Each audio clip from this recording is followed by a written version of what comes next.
The nervous system adapts perfectly to its environment, your internal world. So your thoughts, perceptions, focus, narratives, that's what shapes your internal world, and the nervous system's going to respond to that. I would say with any chronic autoimmune condition, there's a very deep emotional component to it. Is that what you find as well? Oh my goodness. There's always a surgery or a profuse use of antibiotics or birth control or even a sexual assault, always stuff like that. And I'm like, oh, that's what happened. There are actual allopathic studies where it says chronic Lyme disease basically is a made-up diagnosis because it's impossible to diagnose. Forget the diagnosis. We have to come back to the true root causes: toxicity, deficiency, energetic stagnation, distance from the creator, and explore that relationship you have to self, to faith, to nature. Spontaneous remission is not something unique to special people. Everyone can heal and be healed. Okay, Liev, Jacob, thanks for sitting down with me. I'm going to do a Tom Cowan impression of that. Yeah. Hello, everybody. Let me get in character. Hey, everyone. Welcome. Jacob, Liev, thanks for being here. Everyone no intro. Tuning in. Just raw dogging it. Doesn't matter. The background doesn't matter. Just bare bones, man. I love Tom. Shout out to Tom Cowan. The three of us probably, arguably would not be doing what we're doing if it weren't at least in part for him. I want to start this off by just sharing our experience of Confluence, and we'll get into a lot of terrain-based topics, I'd imagine. Yeah, Jacob, you want to go first? Absolutely, man. I mean, native New Yorker, we don't have those stuff over there. Everyone's fast-paced, aggressive, and when I initially got there, I was like, what in the world is this?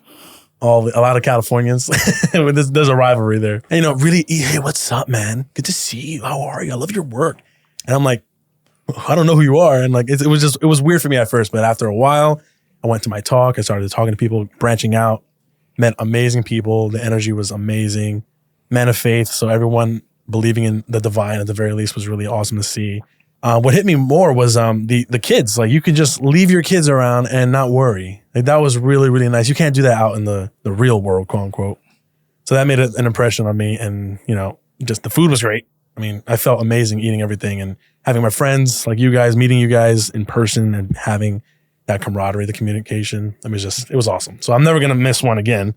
For sure. And hopefully we can continue to talk about terrain there. So it was awesome. Epic. This guy's like the most New York guy, ever. It was my first time, my first live event, and so meeting everyone finally that I'd spent so much time learning from and talking on podcasts, it was like the coolest feeling.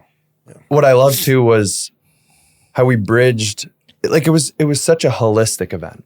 Yeah. Like you got the music, you got the talks, you got depth, you have connection with people. Even from little old PEI where I'm from, I met a couple of islanders. You got to tell people what PEI is. Prince Edward Island, East Coast of Canada. Not many, Prince Edward Island. It doesn't sound like he's saying Rhode Island.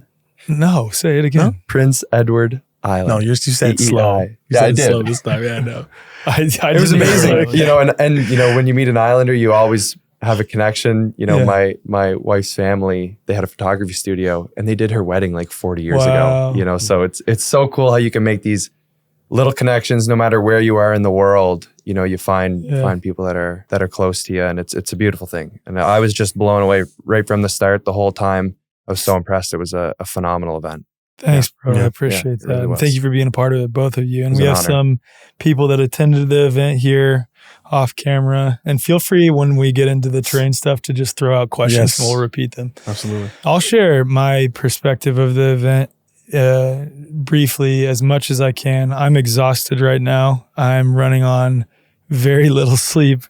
My daughter has been throwing up the past several days, and then I was throwing up a little bit as well, and just overall exhausted, but I'm going to just share my perspective of it because I think it's really cool. So I shared this during my talk. The 6 weeks leading up to Confluence, I was just feeling really uninspired and sort of questioning the work that I do in this world and whether it was worthy, whether I was making an impact on people, whether it was even worth continuing doing what I do. Like, just really questioning that and questioning whether my podcast was actually making an impact. Like, what's the point? Who cares? It's just a podcast and running an event. It's a weird thing that I experienced with Confluence where I invite so many speakers that I look up to. So I get this weird complex, especially knowing that overwhelmingly most of the attendees listen to my podcast, that like, what am I going to say? Like, what gift do I have to offer? Like, what could I possibly say that these people don't already know? And I was really dealing with that leading up to Confluence, and I'd taken a break from social media. And then about 2.5 weeks ago, so the day before I recorded with Brandon Bozarth, I had this dream about my sister, and it was really disconcerting. It was a really dark dream. I don't want to get into too many details because that's her own personal life, but my sister and I are estranged, and she's been really, really struggling over the last several months. And in this dream, it was my sister's physical body, but something else appearing inside of her and animating through her. And I was the only one in the dream who realized that. We were at some type of event, and I actually like slapped my sister in the dream, and everyone like starts attacking me. Like, why would you do that? And my sister would give me this look where like almost like smirking at me, but then turn to them and cry, but then smirk at me. And I don't say this lightly. It was like, at the least in the context of that dream, it was like a demon was appearing through my sister. And it's a very emotional relationship because we haven't, been in a relationship for nearly 3 years now. And so I was just in a funk the whole next day. And then my wife, Kylie, gets this like instant knowing at night as we're just sharing about our day. And she says, Alec, you need to be praying like you're brushing your teeth. Even more than that, you need to be praying constantly throughout the day. And then I, of course, shared the excuses like, I have too much obligations. Like I prayed at the beginning of the day, blah, blah, blah, blah, blah. And she was like, look, take it or leave it. I don't care what you say. You need to be praying throughout the day, like all day, the whole time in communication with God. And you need to be trusting God.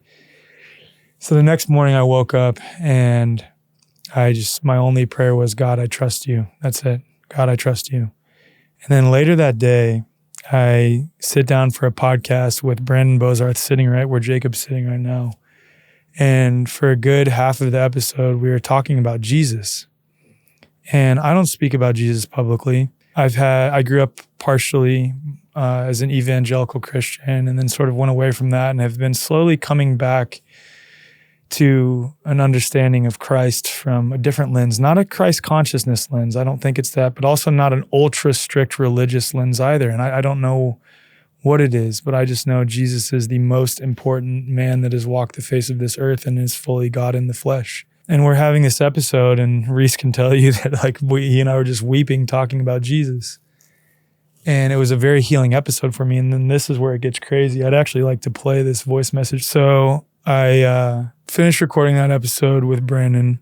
Brandon leaves the studio.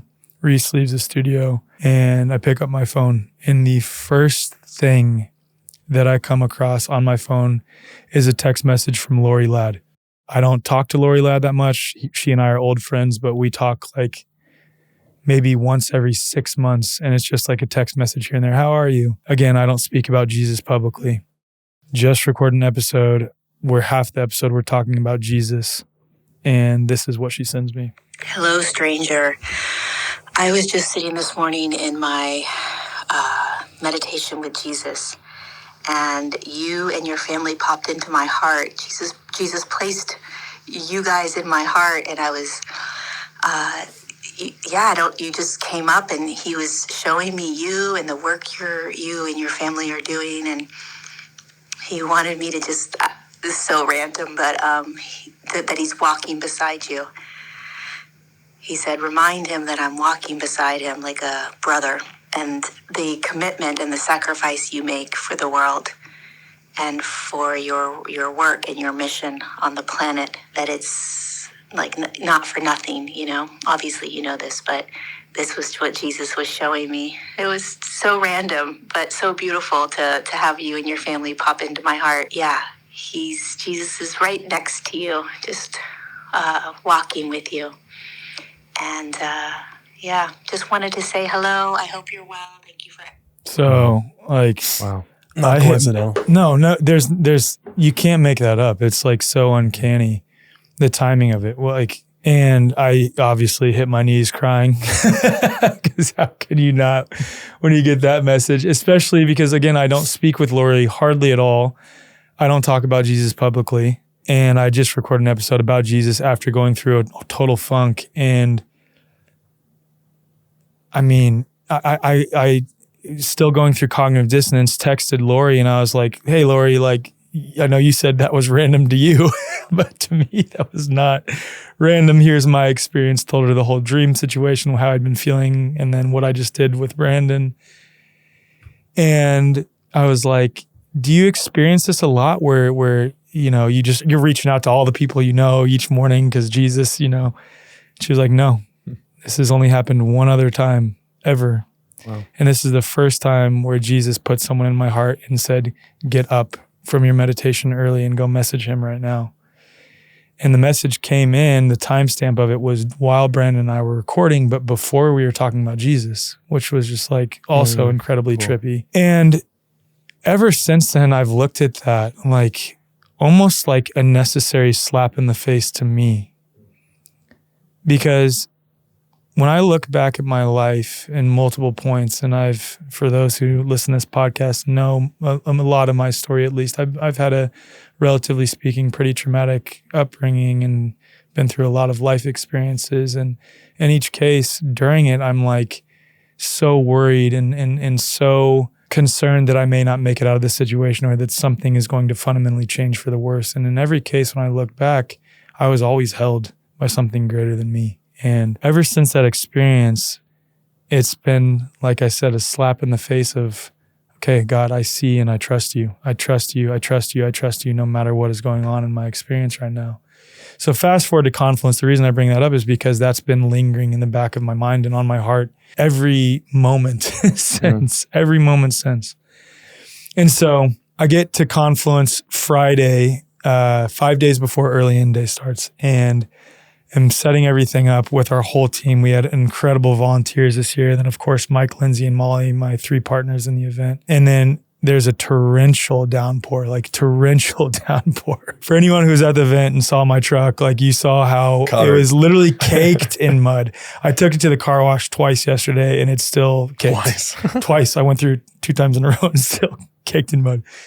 And we were about to welcome 1,100 people on site. And we're driving my F-150 across the property after staking down turf, building a bunch of different structures, building tents, building different gazebos and setting everything up, putting chairs everywhere, still doing some of the stuff online as well. And we're driving my F-150 in 4-wheel drive across the property and it's getting stuck in every single spot just as we're about to welcome 1,100 people on site. And still, again, that voice in the back of my mind, because previously if that had happened, I'd be like, dude, what are we going to do? I'd be freaking out, right? And the whole time it was just, God, I trust you. God, I trust you. God, I trust you. And by the end of that day, it was wild. My truck getting stuck everywhere, having to be pulled out in multiple spots. By the end of that day, it started to dry up a little bit, but we had everyone who came on site had to park on the long road leading into the property. You guys probably saw that. I'm sure you did too. Yep. And it was still just, God, I trust you. God, I trust you. And then everything turned out to be fine. And somehow this event was better than last year's Confluence, which is incredible for me to say because last year's Confluence was so incredible. And I also came to this realization that it has nothing to do with the speakers, workshop leaders, and musicians. That's all great, right? I say that as a quote unquote artist myself, having DJ'd at the event and then also as a speaker. But it's more about the people. And it's the people that make that event so special. And it really, truly is indescribable. It's so hard to convey how you feel on site when you're looking in the eyes of other people who are there and you immediately see such depth. You immediately cut past all the typical fluff that so many of us who are on the same journey in modern life have to pierce through to see if you're on the same page. It's instant depth. You instantly know you're on the same page with virtually everyone there, and you're walking around and you're looking into people's eyes and you see that depth shining through them. You see the presence of God shining through them, really. Yeah, anyway, that's my experience of the event. And even now, this was the other piece. I wanted to share one more thing because this is a big piece of trust as well. So we had 6 months worth of planning, and then like that all went out the window when the rain happened. Like Lindsay and I were joking. She was like, I'm glad we met for 6 months because now literally none of it matters because of the rain. And so all of our planning went out the window and we had to scramble last minute to change things. So I'm introducing Dr. Edith on stage for our early in day. She was teaching an adult blindfold vision workshop. My co-producer, Mike Holshoe, calls me over and he's like, looks at me pretty with a sort of fearful look in his eyes and like, hey, come here. And my wife is calling his phone. I'm like, oh my God, that's already not a good sign. If my wife's calling his phone, that means she can't reach me and she's just trying as hard as she can to reach me. Pick up the phone and she says with, a lot of fear, and it's clear she's crying. She just says my name and I'm like, what's going on? And then she says, Charlie, and all she says is my daughter's name. So of course, like very shocking to my system, my mind goes all over the place. And then she finally relays what happened, and my daughter had thrown up coagulated blood. And I'm so happy we're going to get into the train conversation, probably share a little bit about German new medicine from my perspective, and I'd love to hear your thoughts on it too. But if I didn't have the train-based health paradigm, and in this specific case, German new medicine, I think anyone would be concerned if their 5-year-old daughter was throwing up coagulated blood. And then, of course, the guilt that comes with my wife being with my 3 kids by herself in the Austin area where we live while I'm in Bandera, Texas, setting up for the event, and this like feeling of, do I need to go home? But I'm here setting up this event. What do I do? And from a German new medicine perspective, it makes total sense. So the moment my son was born, my daughter required a lot more attention. She became the middle child. She was sandwiched in between 2 brothers, and her territory, my wife, was quote unquote taken away. In German new medicine, all of her symptoms lined up with what's called a territorial anger conflict. And it's wild because she had that for roughly a year with my son now being 13 months old. And then my wife had the wherewithal over the last 2 weeks, just leading up to Confluence, that I feel like Charlie really needs one-on-one time with me that she hasn't gotten in a long time. And then she starts getting that one-on-one time. And what do you know? Charlie starts throwing up like crazy.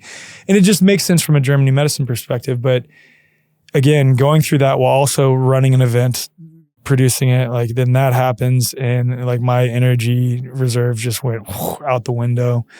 And still that voice just, God, I trust you. God, I trust you the whole time. And then I've been throwing up the last few days, resolving, I guess I could say, an indigestible morsel conflict, which makes a lot of sense related to the circumstances of my daughter and my wife. But yeah, I know that was super long-winded. I just wanted to share my perspective of Confluence. It was an incredible event. I haven't met one person who attended this year, and we had 400 more than we did last year, who didn't enjoy it. And like my main takeaway from this is like, that was a micro example from my experience of things being incredibly challenging and like still being able to maintain my trust and faith in God throughout the entire process, especially with how chaotic and tumultuous the world is becoming. Like, can those of us who are listening to this podcast and those of us who attended Confluence trust God through all of it so that we can be that anchor for other people? Can we really trust God when finances are tight and trust that we'll be provided for? Can we really trust God when a family member passes away? Can we trust God when there's a orchestrated terrorist attack near our city or something like this? Any of the things that could happen. Can we really, really, really trust God through all of that? And that's just what keeps coming up for me. Sorry, I know that was long-winded. Yeah, please. Yeah, please. As I said, I was a man of faith. I actually, a couple last month ago or 2 months ago, I decided to leave my organized religion that I've been a part of for 27 years. And it's been kind of a shock, like a crisis of conscience or identity. But then being at Confluence and seeing everyone's individual story on their own relationship with God, own relationship with Jesus, hearing your story too, talking to people I've never met before, divulging their own stories, their faith, it helped me tremendously. And it's like exactly what I needed, because I was like, what is my relationship with the divine at this point? I was a missionary. I did everything I could and I was not happy at all. The last year pretty much has been probably the toughest year of my life. Even had a old friend of mine die during Confluence. Oh, wow. And I was like, oh my God, this is the last thing I need right now. But hearing everyone's story and just trusting God, continuous prayer. Not everything has to be, the religious black and white type of stuff, how I grew up. That's the only way I knew. But just being the living embodiment of imitating Christ the best way you can. And just continuously, you don't have to prostrate yourself and pray. You can just talk and pray constantly. and just hope that it works out. Like even when I landed in Austin, my rental car broke down in San Antonio. No way. My flight was canceled. And I was like, what in the world, guy? Come on. But I eventually got there and it's exactly what I needed. Yeah, so man. if even talking about terrain was awesome, meeting you in person, awesome. But like the best part was really just inculcating a new relationship with the divine, really. Yeah. That was amazing. The whole event was so faith oriented. Oh yeah. I felt that as soon as I got there. Absolutely. You know, and I gained a lot of clarity on faith and the connection to Christ while I was there as well. It was a beautiful thing. What was so funny for me is I came in on Wednesday and, you know, preparing for Confluence, I was looking at the weather and it was like supposed to be rain every day. Mm-hmm. And I landed like 4:30, 5 o'clock. It was like the most sunny Texas day. You got sunburned. I did. Oh yeah. The poor guy. I did. Yeah. Coming from Canada, right? Right. Yeah. But, you know, and even in that, like that story came about, like we ether, right? Like our collective consciousness. And I said this in my talk and I said, listen, we all looked at the weather and it was supposed to rain the whole time. Where's the rain? No one believed that it was going to rain, right? We all believed that the event was going to happen as it should perfectly. And I think in that belief, like we did it. You know, we absolutely brought that. Yeah. We the people, you know, it's absolutely the people. Be your own cloudbuster. Yeah. Dude, literally. Your own cloudbuster. I can't tell you how many times that's happened. Like in last year at Confluence, when it did rain a little bit, it was during Dr. Gerald Pollack's talk when everyone's focused on water. That's literally when it rained. And it wasn't dumping rain. It was like the perfect amount of rain during his talk specifically, which is wild. And then the Confluence before that, a bunch of festivals around us had to cancel their event. I'm talking, it was during the eclipse. So there was so many festivals in the Central Texas area because it was in the direct path of totality for the eclipse. There is one festival with 100,000 people that had like NASA as a sponsor and stuff. So it tells you fake and gay. Tells you the type of festival that it is. That's very fake and gay. And all the festivals around us had to cancel. And of course, like I'm looking on my phone the night before this severe weather is supposed to occur when other festivals are already starting to cancel. And it says that we're going to get a lot of very concerning weather as well. And I wake up that morning super early and I walk out onto the patio near the restaurant and Don Lester is like, look up. I look up and I kid you not, Don can attest to this and anyone else who was there during the second Confluence can as well. Around the property, there is a perfect circle in the sky where there is clouds on the exterior of that circle and the interior of that circle was literally perfectly sunny. And we were like, this was this one? No, the second one. Second one, I got you. We were like, what is this? And that's why I'm saying like with the trust thing, especially trusting that once people arrive on site between like the Organite devices that people have, Cloudbusters and things like this, and then just them themselves, the sheepskin from Liev, I'm sure that does something. But that environment with that many people who are on the same page, who are deeply connected to their creator, who are deeply connected to the land and to each other, focusing their intention on having an incredible event, it's going to happen. Absolutely. There wasn't supposed to be like any sun at all. The forecast was literally clouds the entire time. And it was primarily sunny for most of the days. It only drizzled a little bit. Just a little bit. And it was welcome. Yeah, it was welcome. It was nice cool off, so honestly, hot. dude. It was so hot. Yeah, the individuality of the connection to God was an emphasis for me. Yeah. You know, and that came out in a few of our conversations with Topher really brought it to light for me, and the Mandela effect. Yeah. And how when we start worshiping false idols, even, you know, the Bible as the idol, rather than God. And, you know, it was just like, we can't stop. We went to a few churches. We went to churches just to talk and just to listen. And it's amazing. A few examples with that Mandela effect too. Like, I wonder if he knows about it. Yeah. I don't know if y'all have talked about this, but even in the Bible, it says like when you worship the scripture rather than the true word of God, the scripture will adulterate itself. Yeah. Right. And there's another verse that says something to the effect of, in the final days, it will be written on the hearts of man rather than in the book. Or and a lot of Christians will take the scripture, all scripture is inspired of God and beneficial for teaching, for reproving, for setting things straight, which is true. You know, it was provided by God, but who is the word of God? It's Jesus. So if we start worshiping the book instead of the man, or rather looking up to him as the embodiment of the scripture, we lose sight of Christianity entirely. 100%. And one of the things we were looking at, the Mandela effect. So growing up, you know, we're told, do you remember the Noah's Ark story? What about it? Do you remember the bird that came down to the ark? No, I don't. You don't? No. Do any of you guys remember? Yeah. Do you, the dove, right? Yeah. When you look at it now, it's a black raven. No way, dude. Yes. And I got chills looking at it. I was like, that is not what it was. Do you know the story of Samson and Delilah? Yes. What happened? How did he lose his power? I don't remember that part. The hair gave him his power. Yeah. And I remember Delilah cutting the hair off. But when I read it, she called 2 Philistine soldiers into the tent to cut his hair off. And I was like, what? I know that there's a part that talks about the lion will lay down with the lamb, and now it's a wolf. Yeah. And I just kept, I was like, I was a missionary. I knew this stuff. And I'm like, this is like, what in the world is this?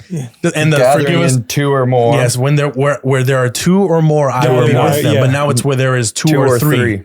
No, it's 2. It's always never 2 or more. And forgive us our trespassers. Yeah. We know that. But now it's forgive us our debtors. In the Lord's Prayer. In the Lord's Prayer, dude. I know that. Like, what are they doing? I actually showed that one to my aunt. I was like, go to the Lord's Prayer. And she was like, she had so much cognitive dissonance when I showed her. She was like, no, this just must be this version. I was like, go get any other version that says that. Yeah. It's almost as bad as the Fruit of the Loom. There was a cornucopia.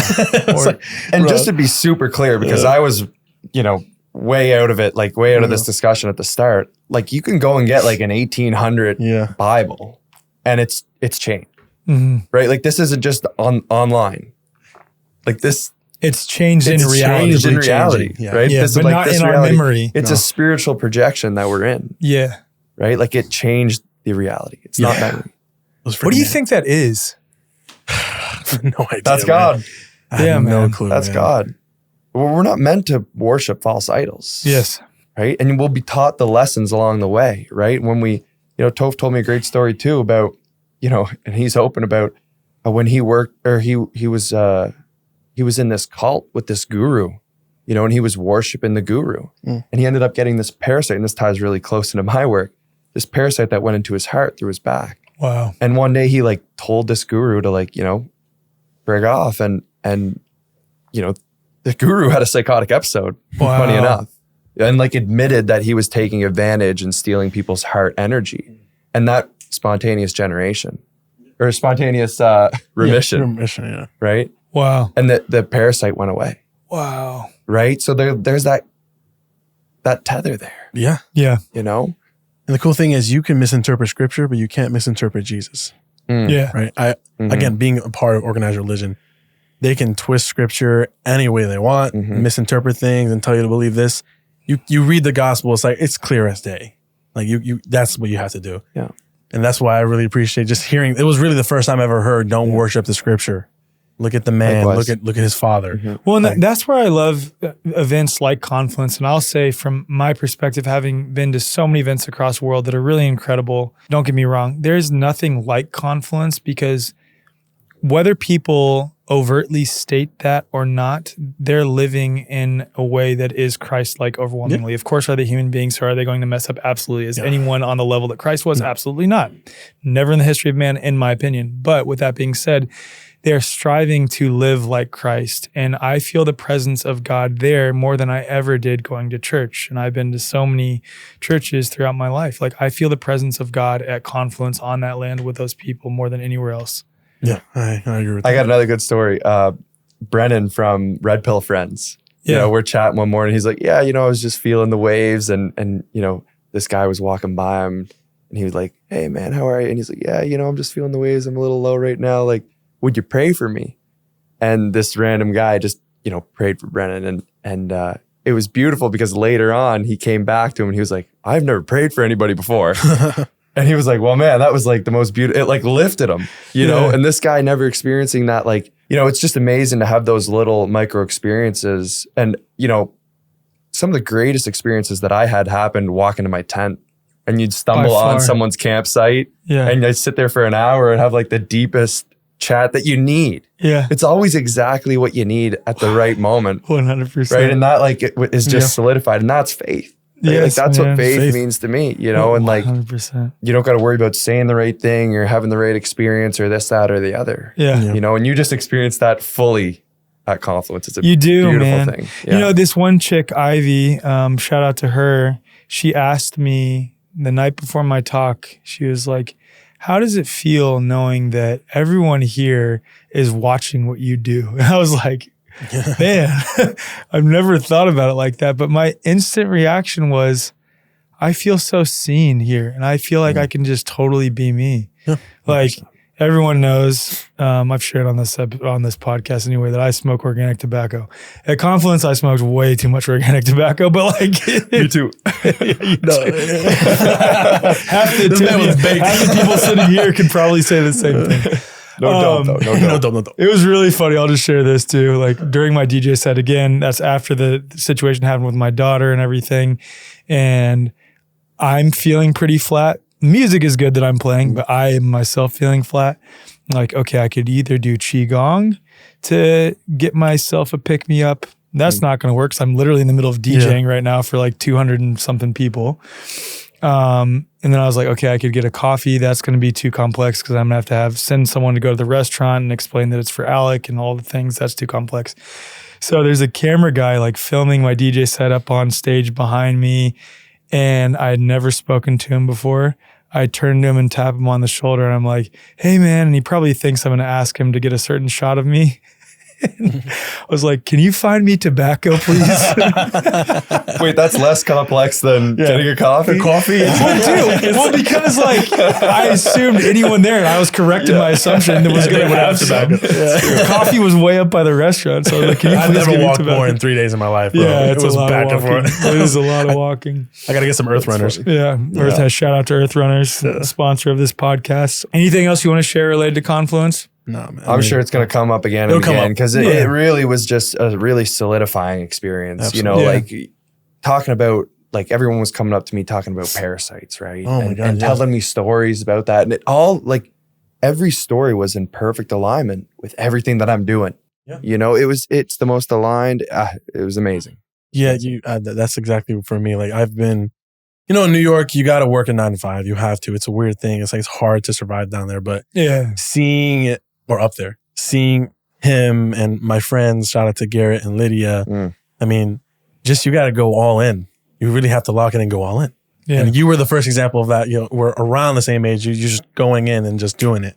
And I was always scared to do that leap because everything is material, money. But now I'm not that scared anymore. That's good. So I really want to imitate both of you guys to do that. So I appreciate that, bro. I totally appreciate that. You know, it was cool, and I'm really glad Molly shared this on stage.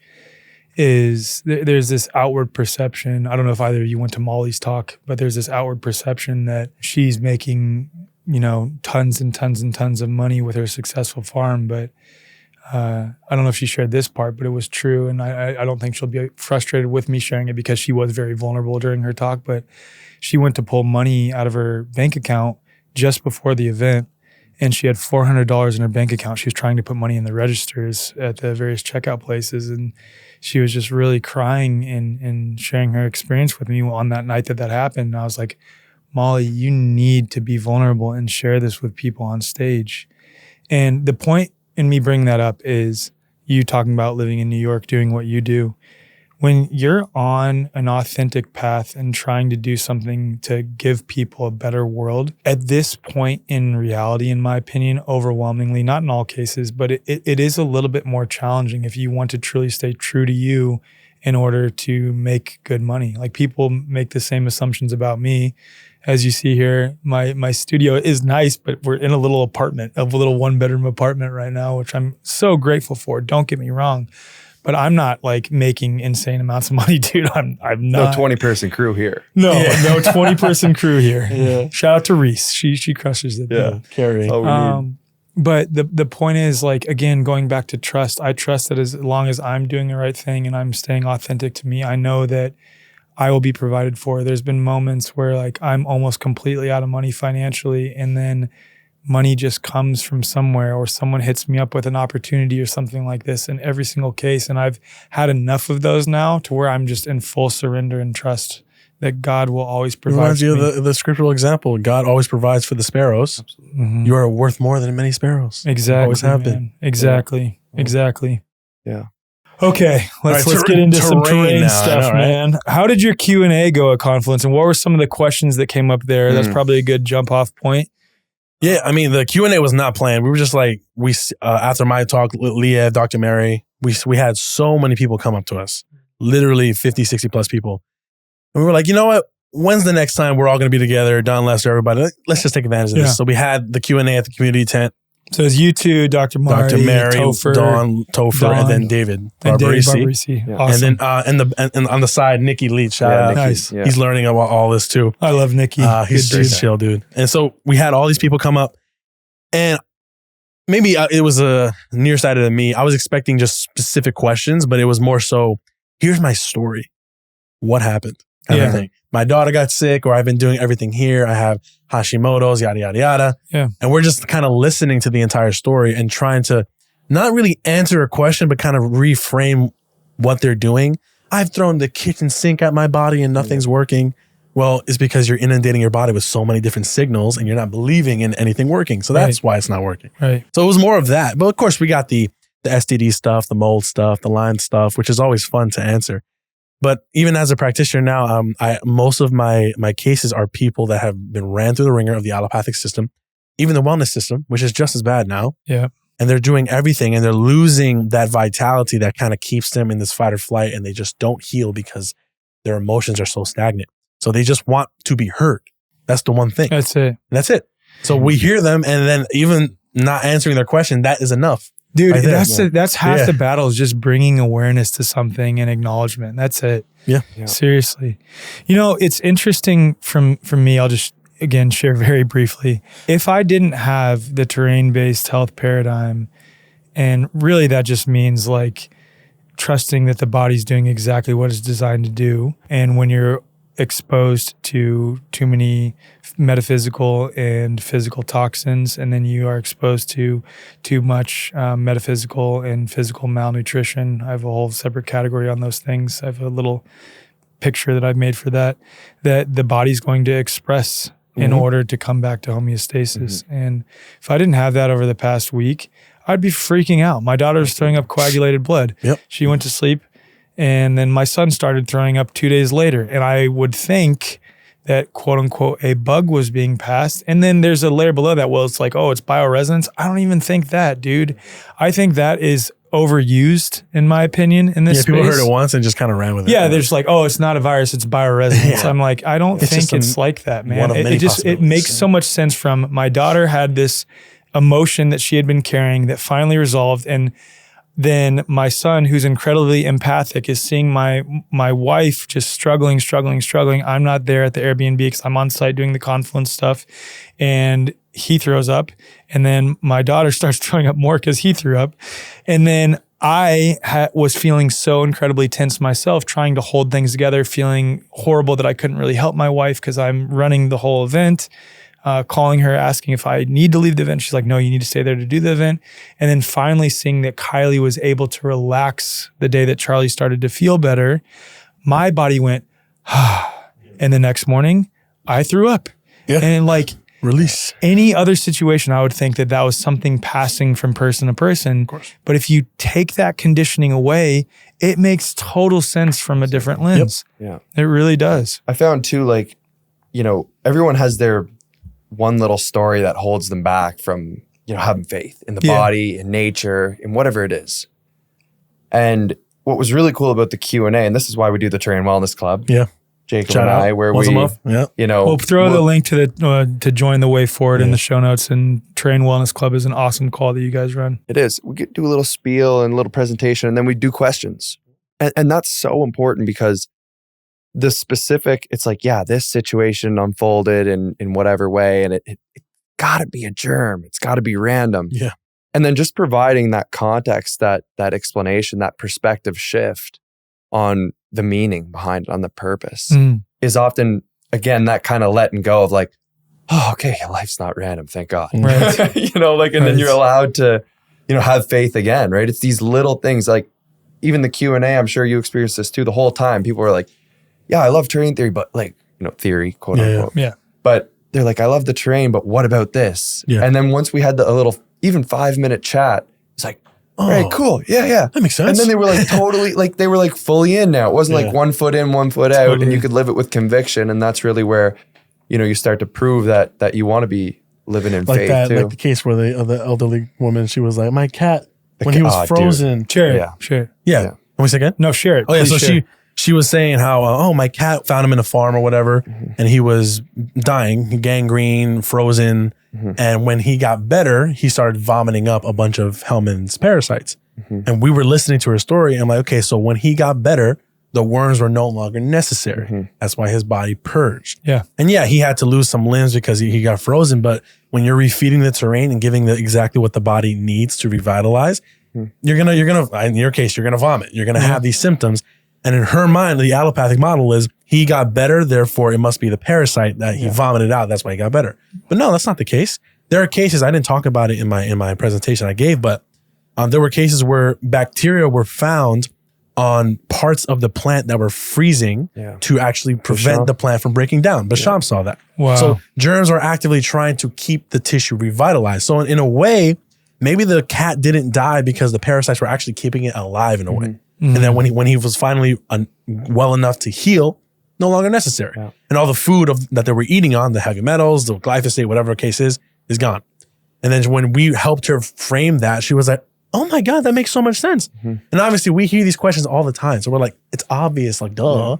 But no, some people just need to be walked a little bit into that paradigm. Totally, because we've been so conditioned, man. Yeah. I got to elaborate on that story because she told me a little bit more. Yeah. You know, so they took all 4 limbs off of this cat, you know, because it was frozen. It was this was up in Alberta, actually, I think. And so the cat was frozen, had the parasites, had the cleanse. But even along the journey, you know, I've been diving into this concept as pets being our mirrors, and even our children and the whole world, right? Life is our mirror, you know, and we can learn from that. But especially pets, and they have such a special place that they do relieve us of our stagnation energetically and otherwise. And she was telling me about this, you know, how this cat came into her life, and when the cat was in her life, she did all of this inner work, you know, diving deep, and I won't get into the specifics, but really addressed her own stagnation in life. And it was during that process when she had that kind of epiphany that the cat started to release all like handfuls of parasites, right? And, you know, like I was talking again, just not too long ago, in a call this morning, you know, about suffering. It's like, well, the cat was suffering, you know, and it's like, why is all there suffering in the world, and children are suffering and animals are suffering, and why would God do that, you know? But I was so enlightened in this conversation because like just weeks after, she had a dream after the cat had passed. You know, this was maybe a little bit later, and the cat had passed. She had this dream. She looks into a lake and sees a reflection, and over her shoulder comes a cougar. And she just knew that it was the essence of her cat, that the cat was sent not to suffer. We think that the cat is suffering, but that cat had a very specific purpose to relieve her of her stagnation. Wow. You know, and so this cougar, you know, over her shoulder just gave her this sigh of relief of like, there was no suffering involved. Yeah. You know, that cat didn't feel the pain. No. Yeah. You know, it's like, that's our projection. Yeah. And the cat got to live, you know, was a cougar in spirit. So then she's telling me this just a couple of years ago. This was like back a while. Like, do you remember? Was it like 10 years something ago? Like that, 10 years ago. So just like a year ago, and they live out on a farm, like, you know, in the middle of nowhere. This cat stumbles up on the property out of the blue.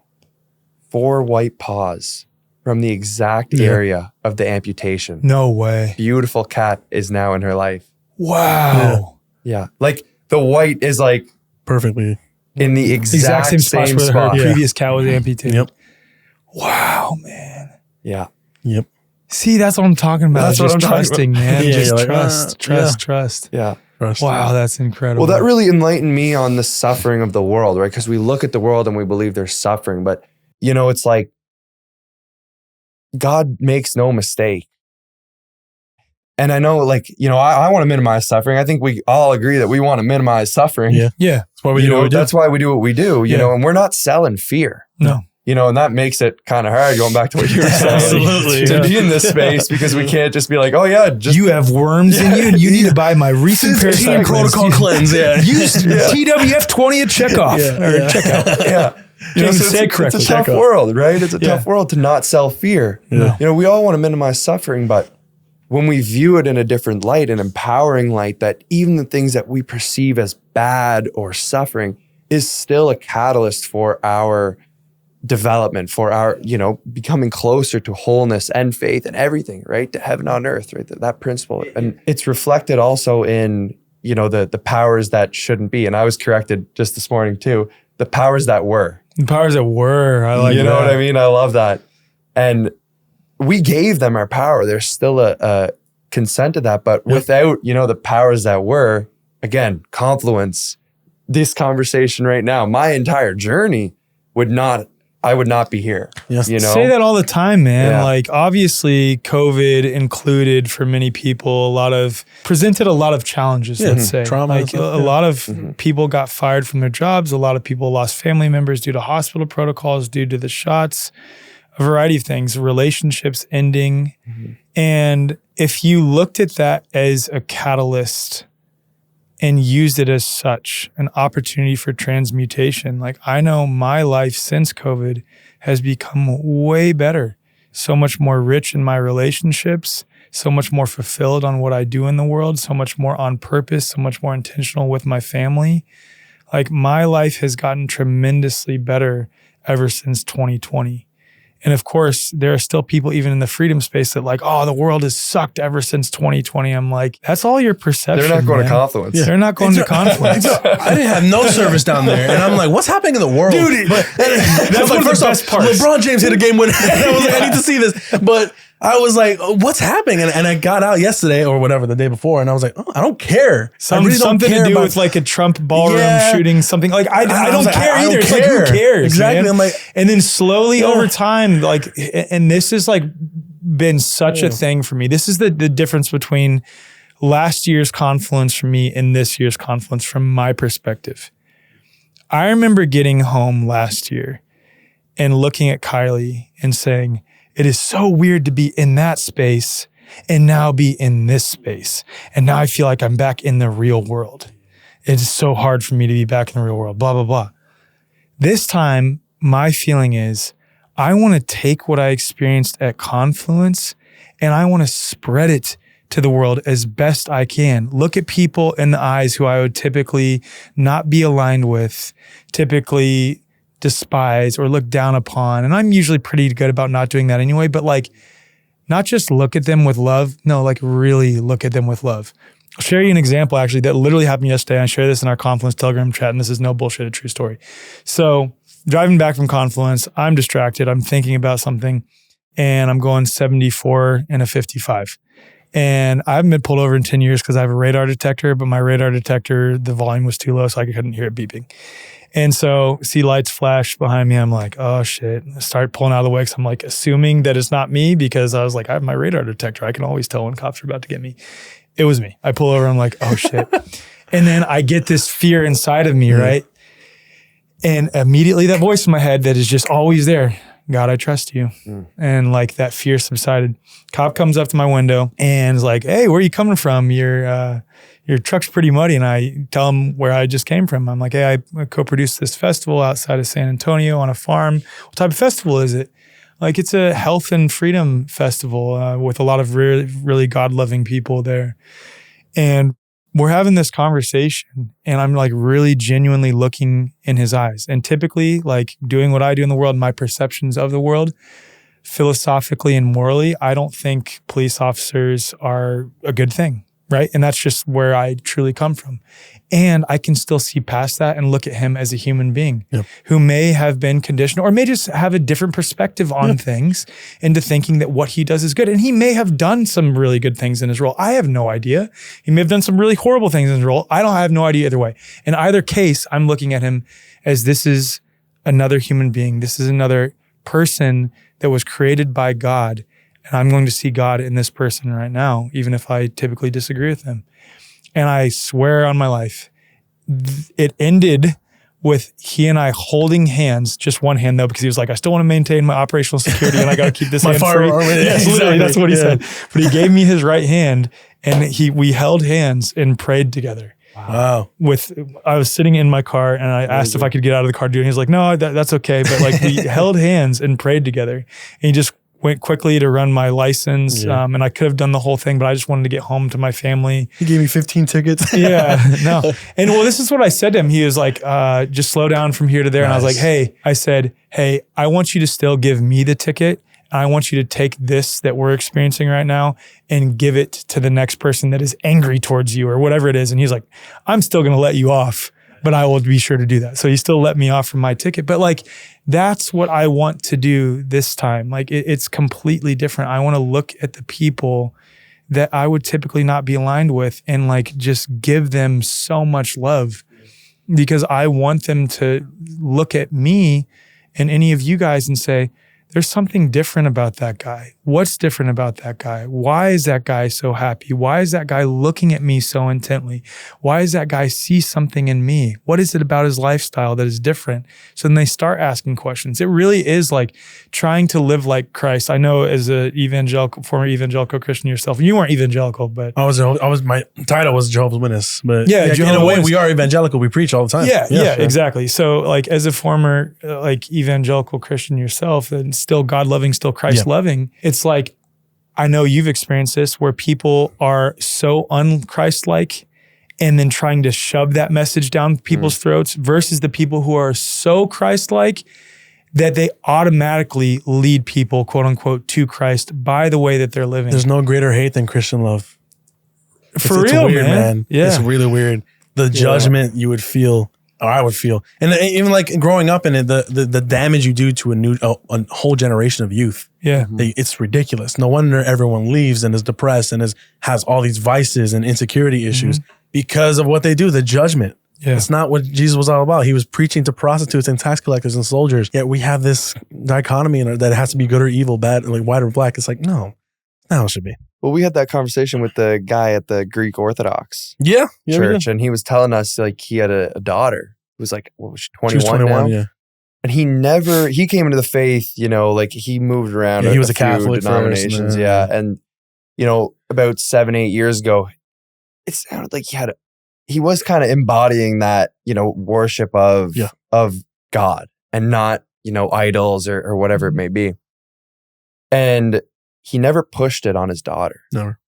He never said, let's go to church, let's do this, let's do that. We got to do this. You need to do that. And recently she had, she decided to go. She decided this is for me. And now they do that together. They're in that journey together. And it, in a way probably just came about. Like that's what the, whole manifestation, people feel weird about that word sometimes, but that's what it is, right? It's like when you embody that, that's when you attract the greatest blessings, far beyond anything that you can ever conceive. 100%. Right? Absolutely. And that's not to say it's not to say there aren't benefits in growing in a Bible environment or like an evangelical congregation where you're given the examples of Jesus constantly, you're reading your Bible.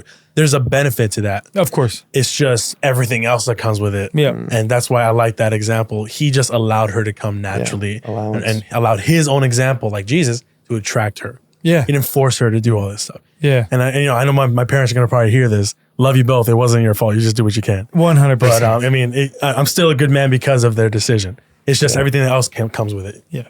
For generations, our ancestors lived in harmony with nature, thriving on a nose-to-tail approach to nourishment. Organ meats, often called nature's multivitamin, were a staple, providing essential nutrients that supported energy, brain function, skin, gut health, and reproductive vitality. Yet today, these deeply nourishing foods are largely missing from modern diets, leaving many of us unknowingly depleted. Let's be real though, most of us aren't eating organ meats the way our ancestors did. Whether it's the taste, texture, or simply a shift away from traditional foods, we've lost touch with this vital source of nourishment. And that's where Paleo Valley's grass-fed organ complex comes in. It's an easy way to reconnect with ancestral wisdom and replenish the nutrients we're meant to thrive on. Sourced from grass-fed cows on small regenerative farms in the US, this blend includes liver, heart, and kidney, freeze-dried to preserve their full nutritional integrity. No fillers, no synthetic processing, just pure, bioavailable nourishment. Those who incorporate the grass-fed organ complex notice more energy, balanced moods, and renewed vitality, sometimes within days. If this speaks to you, you can explore more by visiting the show notes or heading to paleovalley.com/thewayforward. And in this case, forward is fully spelled out. So paleovalley.com/theway, FORWARD. And a 15% discount will be automatically applied at checkout. Okay, Liev, I want you to introduce yourself to people though, because we completely skipped over that, and that's okay. Yeah. I'm like totally More not important coherent. things to talk about. My name is Liev, obviously. I studied biochemistry, molecular in my undergrad. I guess a little bit of my story. Halfway through my undergrad, that's how I really started getting into the terrain. What year was this? This was 2020. Okay. Yeah, so it What was your first entrance into terrain? was Dr. Kaufman. Yep, same. So initially I thought I was researching the whole it's made in a lab theory. Yep, same. And I was going deep down into this, and I was convinced that I had these documents and all this evidence and whatever. And I stumbled upon Dr. Kaufman's video because the made in a lab theory still fit into my kind of allopathic approach to science and the world. I stumbled upon Dr. Kaufman, and something that I never do, I went down and I put a comment in his video, and I was like, Dr. Kaufman, we know the molecular pathways of which bacteria cause disease. You were those people? Oh, I was that man. guy. This was the only time in my life I've ever done this, and it was a blessing. And it was like a big long paragraph, and I went in like to my textbooks and was like giving him and all he did was send me a link to another video. And so I watched that other video, and I watched another video. I was like, all right, I am going to disprove Dr. Kaufman. I'm going to disprove Dr. Cowan and, disprove the terrain. So what I did, I went and I read all the original papers, all the contagion papers, the viral isolation papers, like everything. You're like, wait a minute. Yeah. And so it was interesting because I was kind of back and forth for a while. And so I wanted clarity. I was second year at the time, finishing up second year, going to third. And really going into third is when I started asking my professors questions. Yeah. And I would go and I would ask, I would go to office hours with the contagion paper or viral isolation paper printed out. You're going through cognitive dissonance essentially yourself, and you wanted to see from another quote unquote expert. Exactly. Yeah. Exactly. Well, I wanted perspective. Yeah. Got it. And so I would bring these papers to office hours. They would refuse to go through. I was the only kid there at office hours. They had nothing else to do. They refused to read the papers. They would not read the papers with me. Meanwhile, What would they say? They would brush it off. They'd be like, no, this is not what this is for. There was all these different excuses. I'm like, no, that's just really interesting. It's contagious. And they'd be like, all right, leave it there. What? Yeah, it was really, really interesting. Gosh. They would not explain the method, the reason to go through each of these methods. They would cut me off, right? Meanwhile, we're masked, right? This is a, heightened environment. I'm in the, hospital. That's where a lot of my professors' offices were. Yeah. So it was very it was unbelievable. Meanwhile, I could email Dr. Kaufman, who owed me nothing. I paid, $20,000 a year to go to university. Right. I could email Dr. Kaufman. He'd come back with 25 studies, paragraphs of explanations on any questions that I had about the terrain. And I was like, they pushed me away. They created this monster. They did. It's your fault. And it was unleashed Liev, Dalton. Watch out. dude. No, it was. But they couldn't do it. So another good one was the whole PCR thing. I was in third year genetics, and we were studying, the exact mechanism of which PCR allegedly works. In one of our lectures, they said, if you run PCR above 33 cycles, it will not get published in a scientific paper. And I thought, that's really interesting. Corman Drostin. I went on the CDC website. Yeah. I pulled up the recommendation for laboratories. What do you run your labs 35, at? right? 45. It was 45? It was 40 to some places were 45. doing 50. There was a I thought the laboratory. recommendations were 35. It was 45? It was 40 to 45. Wow. They changed it multiple times. Yes. But in the this would have been early 20, this was late 2020. And it was still 40 to 45. And I had the document pulled up off the website, and I asked my professor, I was like, why is it that you're telling me 33 cycles and above is unscientific and PCR is nonsense in general, but why is this not acceptable in science? And the CDC is recommending 40 to 45. This was in front of the class, and she just did me in that's a conspiracy theory and that's a fake document. And it's right here. 100%. Yeah. It was unbelievable. I'm like, no, it's literally on the website. I'm like, we can go to the website together. Yeah. I will gladly do that. And you can find the recommendation. Refused. Wouldn't go and look. No way. It was unbelievable. They pushed me right out of the field, because I like the concept of science and academia. Yeah. And I think that when we do it in the correct way, it can be a really meaningful thing to explore. Yeah. But I had no place there, and they would, it was name calling, and that's when I really started studying logic, because they would attack the speaker, Yeah. They'd be coming at me, and I'm like, no, this is all supposed to be objective. You're right. Mm-hmm. It was amazing. So yeah, I finished my degree, and I thought that I wanted to be a therapist. Funny enough, I thought that was going to be my world. I thought I was going to, change the therapy field for the better and implement these principles. About 8 months ago, people started complaining about the content that I made. And I had to go through this big complaint process. They wanted me to delete all my content. They wanted me to... people in your field. Sorry, the college that regulated me as a licensed therapist. Started complaining about the content that you made. Or someone complained. Random people. Yeah. And actually previous colleagues would complain to the regulatory college. Wow. So then with the college, I went through a complaint process. Again, they were really pushing me. They couldn't, ethically. I was one of the only people that would show up. I showed up for the complaint meetings. They'd be like, "You're the only guy that ever showed up for a complaint meeting." And I'm like, "What do you mean I'm the only?" And I knew the ethics through and through. So they couldn't technically take it would have been a big legal battle. And I thought at the moment that I was a victim. Yeah, this was recent. This was 8 months ago. My wife was pregnant, and my entire business was being a licensed therapist. I thought they were a parasite in my life. I thought I was a victim, but it was all, I was consenting to it. And I woke up one day and my whole worldview shifted. And I just sent the email. I said, I'm done. I'm out. I'm never going to practice as a therapist again, whatever. I'm in bad standing with you. So whatever. I'm done.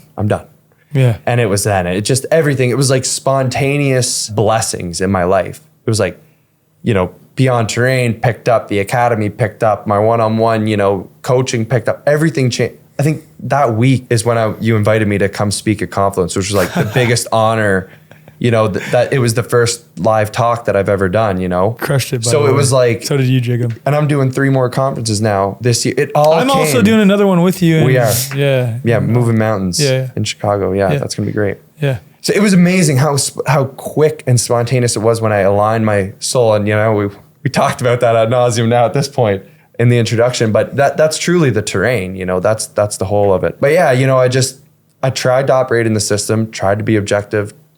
All I had was a sliver of objectivity in reading these papers, right? And I initially set out to falsify the terrain, to falsify Kaufman and Cow, and I wanted to debate them. And now, it's, we could see where that ended up.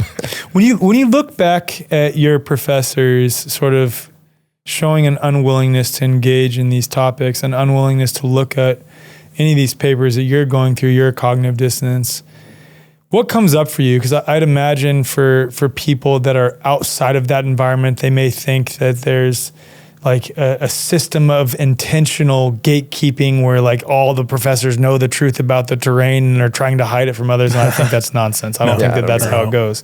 But I just love to share from your perspective, both while that happened and then also in hindsight, how you feel about your professors not being willing to engage with the material. I think initially I was very much so in the understanding that it was all money. It was all money based.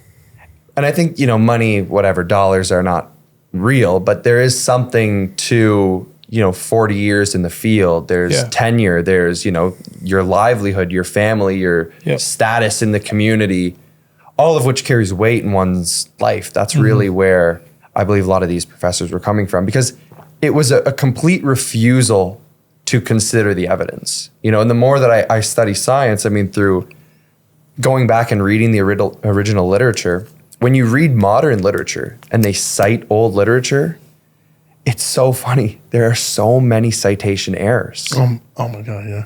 Like I'll go read a modern paper to try and find the original papers, right? To find the citation and go into the archives. And it's no joke going through these archives online. Dude, it's so challenging. It's so challenging. You really have to. I've spent hours searching for one paper. I've spent days. And then oftentimes there's gatekeeping where you have to buy a subscription to a certain publication, a certain medical journal, which is incredibly challenging. And oftentimes in some of them, you have to like be able to show that you're a credentialed quote unquote expert in order to be able to access them. It's so annoying. It is. It's so annoying. The gatekeeping of information at that level in academia and in quote unquote science is really frustrating. I don't think it's like on part of the professors necessary, but like the quote unquote authoritative bodies is where it's really frustrating. And I think there is like that systematic part suppressing this information, but I don't think the professors are necessarily part of it. No. I had amazing professors. Unbeknownst to him, my first year writing for the sciences professor really set me on this path because he taught me scientific writing. He taught me scientific style, the method. He taught me about logic. He taught me about grammar and semantics. And it was by far the toughest course that I ever took. Final paper, if your staple fell out, you'd lose 10% of your grade. Whoa. It was the most strict guy. But, in the real life, if your staple falls out, I'm not organizing your, manuscript. So he was a really great professor, and very scientific and objective man. I really have no clue where he's at now. I should try to find him. But I took actually some indigenous studies when I was there, indigenous medicine. I took indigenous conservation. We went camping in Cape Breton for like 5 days, surveyed the land, did some real good lab work. I learned the language, which provided a lot of insight. So I had phenomenal professors. And I actually, in indigenous medicine, I wrote my final paper on the terrain, on why germs and everything that I thought at the time. I'd probably disagree with myself a little bit. But you're still mostly on the terrain-based side of this. It was still very terrain-oriented. I just, probably just very specific things I disagree with. Yeah. My professor loved the paper. He begged me to come work for his lab. No way. Yeah, he loved it. It was this old native guy, right? Yeah. And he was amazing, very objective, like really, really in tune with the proper use of medicine and the scientific method. Wow. He loved the paper. And when I would ask questions to him in class, he'd be like, "That's the best question I ever heard," because we had guest speakers, and I was like, so what effects does you have on medicine when you isolate something from a plant? This is really early. Yeah. I'm like, you isolate a chemical, you kind of lose the synergy. And my professor was like, "I just got to stop. That's the best question I ever heard." So I had really amazing experiences. Again, it's kind of like, how am I going to view that experience? Yeah, I spent $100,000 for my undergrad alone, Yeah. But it was a blessing. And now I am able to understand in depth what's going on in science. And my goal is to just make it digestible. Like that's the whole point, because it's not meant to be complex. It shouldn't be complex. Yeah. Right. You lose a lot of meaning when we make things, just to sound smart. Totally. So they're very simple concepts. Well, I've said this before, and maybe Andy or Tom said this to me. I don't remember. One of the two did say this to me. And I think it benefits us that the three of us, relatively speaking, like we're not a PhD, we're not an MD, we're not a DO. Yes, you had some training in molecular biology. Yes, I studied systems engineering, so I have a proficiency in reading scientific papers. I know what a p-value is. I know what statistical analyses are.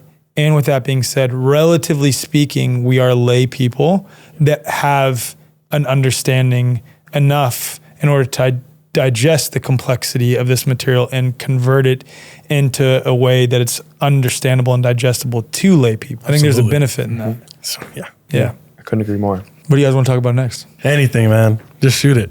Y'all have any questions? Yeah, you guys are terrain-based ones. Terrain. Yeah. Well, the boiling water was quite an interesting one. That was a good question.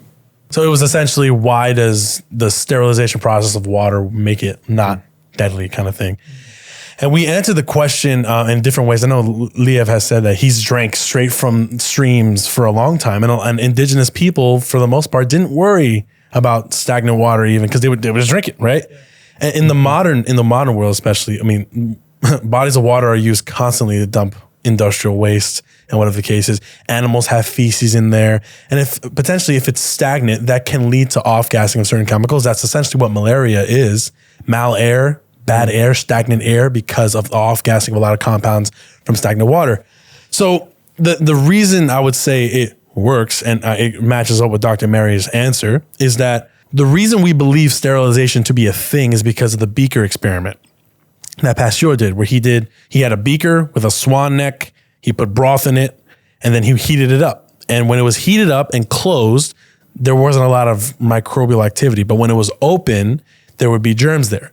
Now, if you open up a flask, there's going to be germs in the air, germs in the ground. They're going to go in there. They're going to start digesting the broth. But he didn't know about the microzyma. So he believed he killed all the germs when he boiled it. But we all know when you boil something like milk, or when you cook a steak and you leave it in the fridge, just in a container, and you leave it there for 2, 3, 4 weeks, it's going to smell like absolute death and have fungus growing from within. Where is that coming from if it was all cooked out, right? Mm-hmm. So Pasteur's mistake was assuming he killed the germs. If he had waited another week or two, you're going to start seeing microbial proliferation. So that's why Mary, when she said, when you boil the water, you're reversing that pleomorphic cycle. So the germs in terms of bacterial or fungal forms are no longer there. The microzyma is still there. And Gaston Naessens and Enderlein, they did experiments, Béchamp.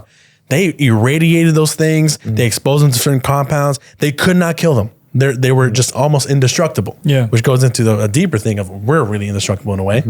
So they couldn't destroy them regardless of how hot it got. So we know what their main job is to convert toxicity into nutrition. That's their main thing. So if you take toxic water and you boil it out, it's not just reversing the microzyma, it's also getting rid of all the waste. That's essentially what pasteurization of milk did. They took garbage milk, and instead of fixing the reason of why the milk was bad, they decided to nuke it, which makes everybody allergic and have bad reactions to dairy, which is why we have such an epidemic of not being able to digest dairy. So does it make it less acutely deadly to just burn everything? Maybe. But to then blame the germ as the reason, that's not why, because if we're drinking spring water, which I do all the time, straight from a spring, it's full of germs, full of microbes. And the belief that sterility even leads to health. Andrew Kaufman talked about a study not too long ago, I forget exactly what it was, but there were these 2 mice. One was given a sterile environment. The other one was given just a regular environment filled with microbes. And the sterile mouse or rat died in like a week. Yeah. Right? And this belief that our blood is sterile, the urine is sterile. No, there is nothing sterile about our bodies or environment. So the belief, again, comes from that idea of sterility, that we boil this stuff and it gets better. No. The only way I could see and this is not sterility at all, but there's different microbes in different areas of the body that is appropriate for that tissue. There's microzymas for the liver, the kidneys, the spleen, everything. Exactly. That's what I'm saying. Let's say prior to this water being boiled and it quote unquote no longer being toxic, someone who had been drinking primarily tap water for some time were to drink it. The way that I look at it is their microbial environment is accustomed to a specific thing. Yeah.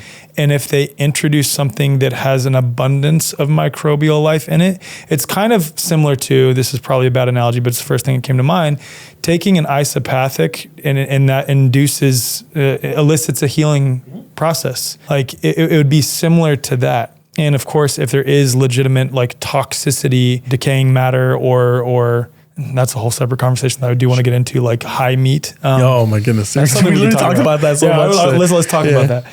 But, or actual toxicity in the water, that's a separate thing. But I could see where the introduction of microbial life that you are not accustomed to can elicit symptoms. Now that's not making you sick. It's just that your body is not accustomed. Yes, exactly. It's like getting a sunburn on Texas. You're changing or working with the 100%. Environment. And if people, does that mean the sun is disease causing? No. It's if you drank Mountain Dew and Totino's pizza rolls for your whole life, and then all of a sudden you eat a spoonful of sauerkraut, you're gonna have diarrhea. Your microbiome is not conducive to that. And that's why when I tell people, clients, I'm like, hey, if you want to try fermented foods, raw kefir, raw milk, sauerkraut, kimchi, all those stuff, go slow. Your microbiome is going to actively change. And that's why this erroneous allopathic thinking of there are specific germs that lead to obesity. No, they're not going to make you fat. They're reflecting what, and I said in my talk, the one thing I want people to remember, they give you what you give them. They are going to reflect the environment you created. So in that case, go slow with the fermented foods and all that, because your body is going to have a reaction. I did for a while. I had a reaction until I started getting used to it. So yeah, it's of course your germs are going to be your environment. So as they change, you're going to change with it. You're going to have symptoms. Well, I remember this in February of 2024. A bunch of us went down to Acapulco, Mexico for Anarchapulco. And a lot of people that had arrived there started getting sick. And I was really reflecting on it. I'm like, this is an interesting example where one might assume that something, again, is being passed around from person to person. But here you have an example where a bunch of people were living in various environments that were experiencing winter time, right? Like I'm leaving Texas. It doesn't get incredibly cold here, but it does get pretty cold. So it's a little bit more dry, cold environment that I'm leaving, flying somewhere else, flying on a plane that has an abundance of non-native EMFs, maybe a little bit stressed because I'm leaving my family behind, get to Mexico, and now my body is having to immediately adapt to a new environment, as are all the other people who are there traveling from wherever they were across the world getting into that environment.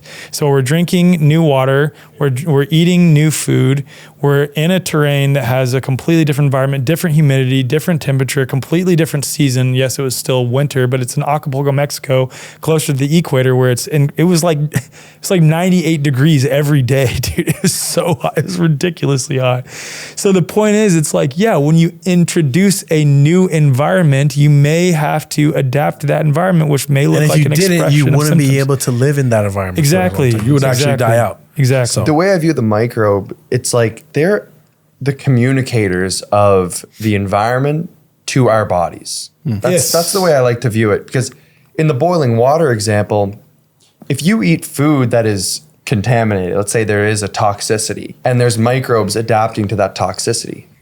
If you drink or eat that food and you reject it, that's a good thing. That's a very good thing. Right? Because they're like, don't eat this. Don't eat this, right? Now, when you kill the microbe, you can still eat the toxic food. Like you can drink pasteurized dairy that has tons of, heavy metals or antibiotics or whatever it may be in it, right?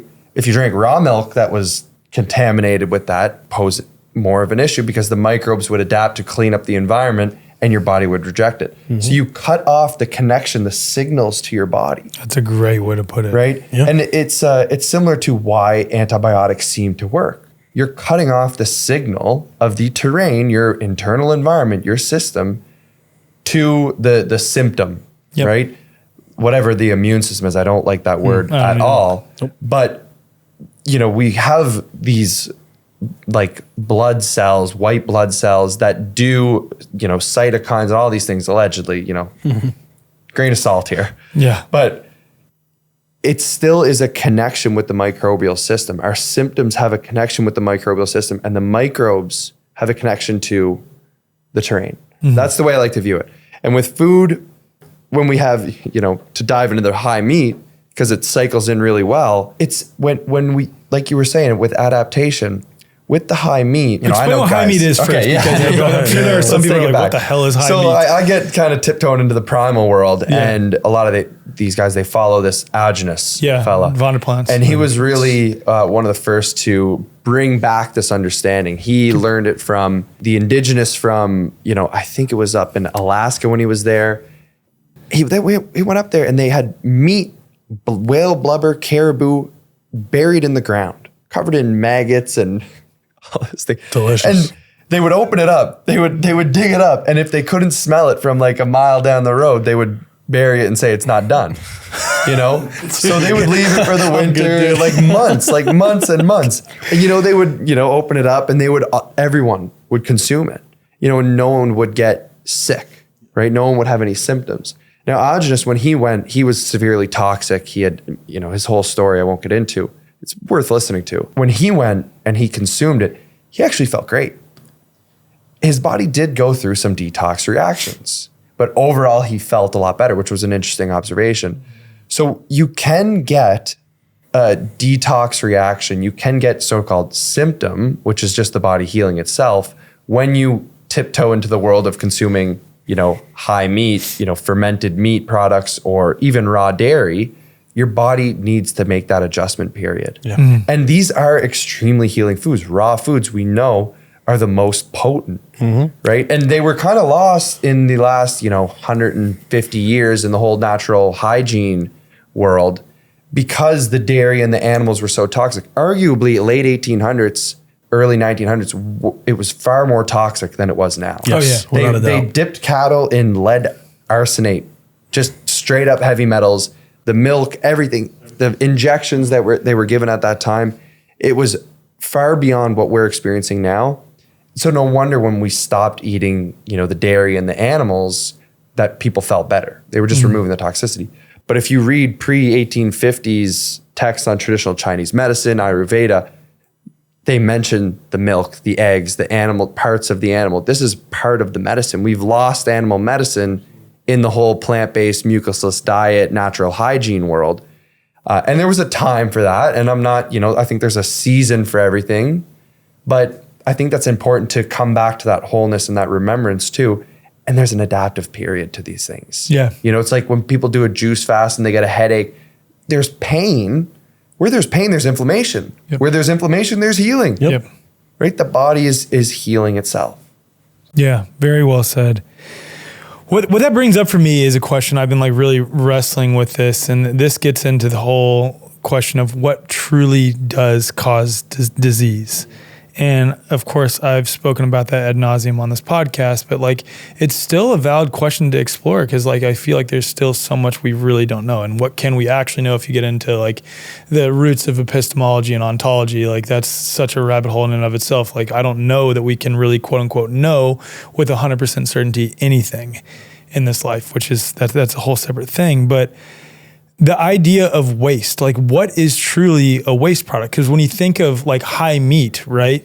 It's literally rotting meat for all intents and purposes. That's what it is. And the overwhelming majority of us have been taught, even many train-based people, that, that's waste. And the things that cause disease are toxicity and malnutrition. This what you might consider toxicity because the whole argument of sanitation, in air quotes, improvements going back to Roman Bystrionic's book, Dissolving Illusions with Dr. Suzanne Humphreys. Obviously, they take a very germ-based approach in that book. But with that being said, we look to examples of diseases like measles, supposedly specific diseases, scarlet fever, and various other ones, both that had vaccines for them and also some that didn't have vaccines for them, being on a steep decline in terms of their mortality rate prior to the introduction of the vaccines. And their whole premise in the book is that it was because of sanitation, that people are no longer drinking waste products or drinking water that it also contains the waste products of human beings in them. So then the question is what is waste? And what is disease causing in that context, specifically with waste? You see what I'm getting at there? No, I get you. Yeah. I think it only becomes waste when there's stagnation. Yeah. That's what it is. If it's a free-flowing system, the waste is going to be in theory, it's going to be something your body will use to rebuild. And that's what isopathics are. Isopathics are literally isolated metabolites, or in other words, waste of microbes or microbial species that you can give to heal people. And I'm sure Dr. Mary went into what they are. So in theory, back in the day, they would say, what's the bacterial disease? They say cholera. Cholera, there was a big one. A lot of stagnant water from wells, from whatever the case, from public latrines. People peed in the water, they pooped in the water, they dumped a bunch of waste from the distillery waste that they would feed the cows, actually a lot of mercury and arsenic, all that stuff. So that water's not flowing. So it's just there, it's accumulating over time. So obviously the germs are gonna be let's break this down. This is not good for the environment.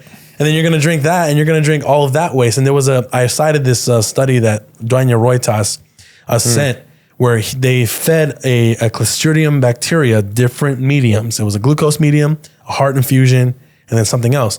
And then depending on what it was fed, the metabolite would either kill the rat or actually help the rat. Wow. Which is very interesting because that's why I was saying. So the waste product of the bacteria would either help the rat or kill the rat. Kill the rat. Exactly. Yeah. And that's seen with tetanus bacteria, for instance, when they're the byproduct of tetanus. Exactly. Yeah. When you give tetanus to a human, they don't develop any sort of tetanus. They actually would make wounds and put metal in them and nothing happened.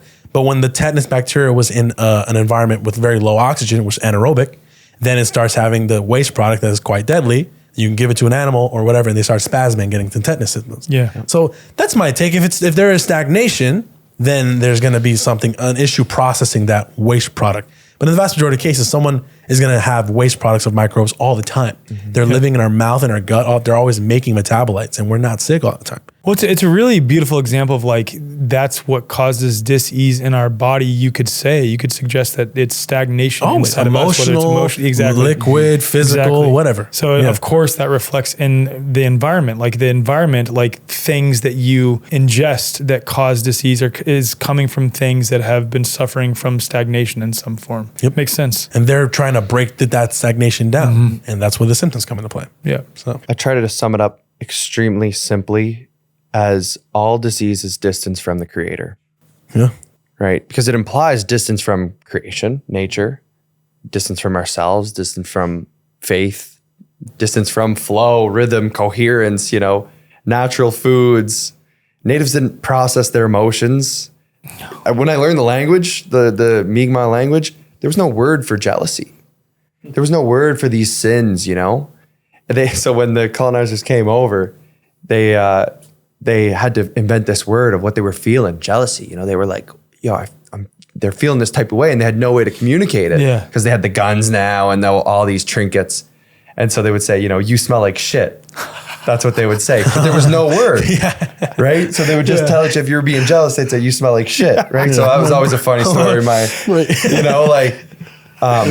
it's so interesting. Like I think that sums it up really simply. And to break down the sanitation idea, what happens in the progression and the birth and the death of these, diseases that seem to come and go, often we have changes in diagnostic criteria. Oh yeah.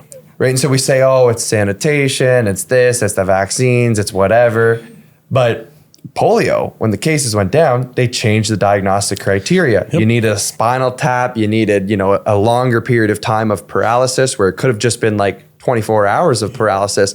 Polio wasn't always paralysis for life. The vast majority of them did not even have paralysis. Right. Yeah. Most of them did not have paralysis, right? So we're changing the diagnostic criteria, and that's really where we start to see in the clinical world and the stories that we're told a disconnection from the use of the scientific method and logic and just critical thinking in general, And also the labeling of symptoms of a group of symptoms, something else where it would have previously been labeled polio. Yeah, exactly. Like Guillain-Barré syndrome or transverse myelitis. Those are the other things as well. ELS, all those things. Yeah. It's all the same disease in a different way.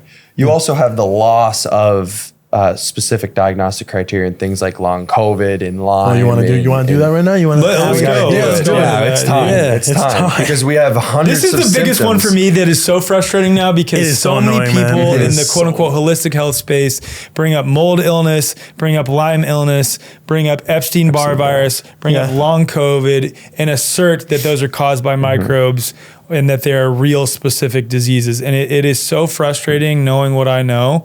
I've just not devoted an episode to these things. Let's hit them in a row. Let's do Lyme first. Okay, we've been talking about it a lot. Okay. I mean, it's a weird thing because you can send people studies of like that we have read the way that they had the very first 36 patients out of Westchester and Long Island. Only 2 of them had the bacteria in their system. Yeah. The vast majority of isolated cases where they would isolate the bacteria from people, the vast majority of people, like 200 plus patients that had Lyme, only like 5 of them had the bacteria in their systems. Currently, about 50% of cases of Lyme disease do not recall having a tick bite. There are actual allopathic studies, which I cited in one of my posts, where it says chronic Lyme disease basically is a made-up diagnosis because it's impossible to diagnose because anywhere from a cough to muscle pains to a bullseye rash to a loss of hair, whatever the case is, can be labeled as Lyme disease. And that's the problem. What Liev brought out is there's no gold standard diagnostic anything. The guy who the bacteria is named after, William Bergdorfer, he called out serology. He was like, the antibody stuff is garbage. We need to redo this. He's quoted it. You have the standard of care for Lyme disease being just profuse antibiotic usage. So how do we know it wasn't just a reaction to the antibiotics destroying your adrenals, destroying your microbiome, your kidneys, and now you have a disease? And this is not to say, we literally answered this question like 25 times in Confluence. This is not to say people cannot have an acute reaction to a tick bite. They are arachnids. They're spiders, essentially. They have poison in their salivary glands. But in instances where you want to say they cause a chronic illness, that is a completely different topic. The Bailey's. Well, think about this. Just keep that train of thought. Yeah. Like Nathaniel, while we were at Confluence, was attacked by a bunch of fire ants, and he had a whole histamine response in his whole body. It broke out in hives. Now think about Must have been a germ.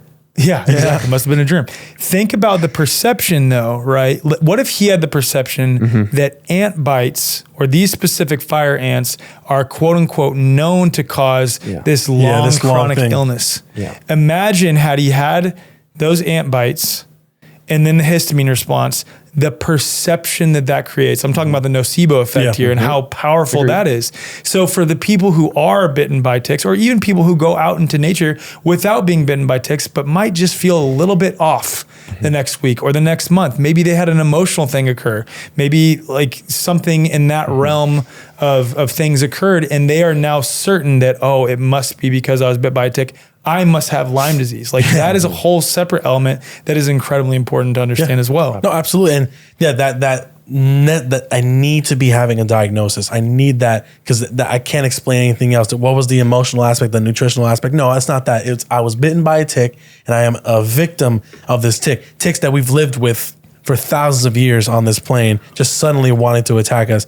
And you look at the actual studies themselves, it doesn't support anything regarding ticks even being involved with the process, let alone carrying a bacteria, which goes into pleomorphism.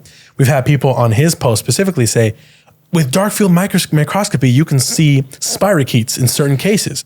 Okay, spirochetes are native to the microbiome of humans. So what are you saying? Again, it's the blame the firefighter at the scene of the fire constantly. And again, the standard of care is antibiotics. And again, to go back to what actually happens, the Baileys made a fantastic video regarding Lyme on how there are two different diagnoses called Lyme tick toxicosis and tick paralysis.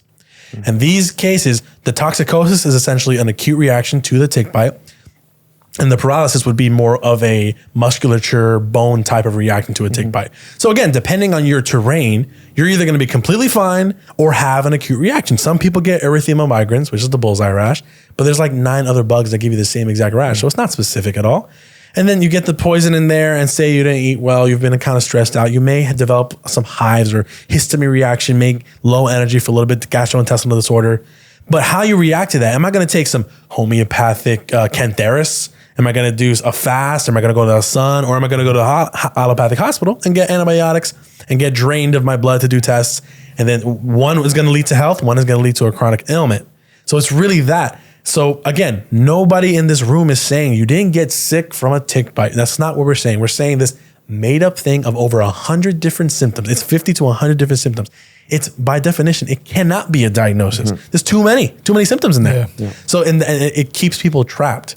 Yes, it does. And then it gets into, which we'll get into, the lab stuff with Lyme disease. That's the big one. Bitten, that book, Bitten. Where like, it came from a lab out in, Fort Detrick. But you look at the cases, they all started like 400 miles away. And the very first cases of Lyme actually were from the UK. Yeah. And there's no real massive influx of Lyme disease in the UK as there were in America. So there's no, the epidemiology of how it came from a base or whatever, it's garbage. Yeah. There's nothing. Just to be abundantly clear, you can get acutely ill from a tick, right? Tick saliva. It's like there's a venom component to it. It has different reactions in different people, but it's also medicinal. Because I was asking Dr. Arce about this, and I was like, well, like snake venom can be medicinal. Bee venom is medicinal. We know that. The frog tick venom thing? can be too. The frogs. Dude, it's a very. Have you seen my arm? Oh yeah. I've done it 100. Where's that from? Bee venom? Combo. Combo. It's the frog tree. Tree frog. Tick venom is extremely potent medicine. Right. And so she was telling me a few stories, and it lined up with many stories that I've heard as well of, the venom finding the stagnation in the body, where you can get bit on the calf and have paralysis of the right shoulder. And that corresponds to where you're holding on to tension and stagnation. Wow. Right. Same with the neurological. Some people go through moments of paralysis or different types of neurological things. It's always acute when it's from an insect. Yeah. Right? Or an animal or whatever. And I would definitely support my body with homeopathics. And I'd talk to Jacob, I'd talk to Dr. Arce, But that's the difference, right? It's like the chronic is a whole different world. Yeah. We're not even the realm of Lyme. Like it's impossible to make a sweeping claim about what chronic Lyme is because it fits into every single category. Every category. That's why there's so much overlap between quote unquote mold illness, Lyme, EBV, fibromyalgia, chronic fatigue, exactly. long COVID. Exactly. So one of the threads that ties it together is the laboratory work, right? Is the use of antibodies. And like you were alluding to, Jacob, antibodies are completely non-specific. This is proven empirically, time and time again. Yeah. It's the cause of the reproducibility crisis. Admittedly, in science, 95% of biomedical literature cannot be reproduced according to their own statistics and numbers. And this is due to the use of antibodies in the lab. There's no way to distinguish specificity. If you see specificity when you read the methods sections of these papers, if there's specificity, it is because there is no control.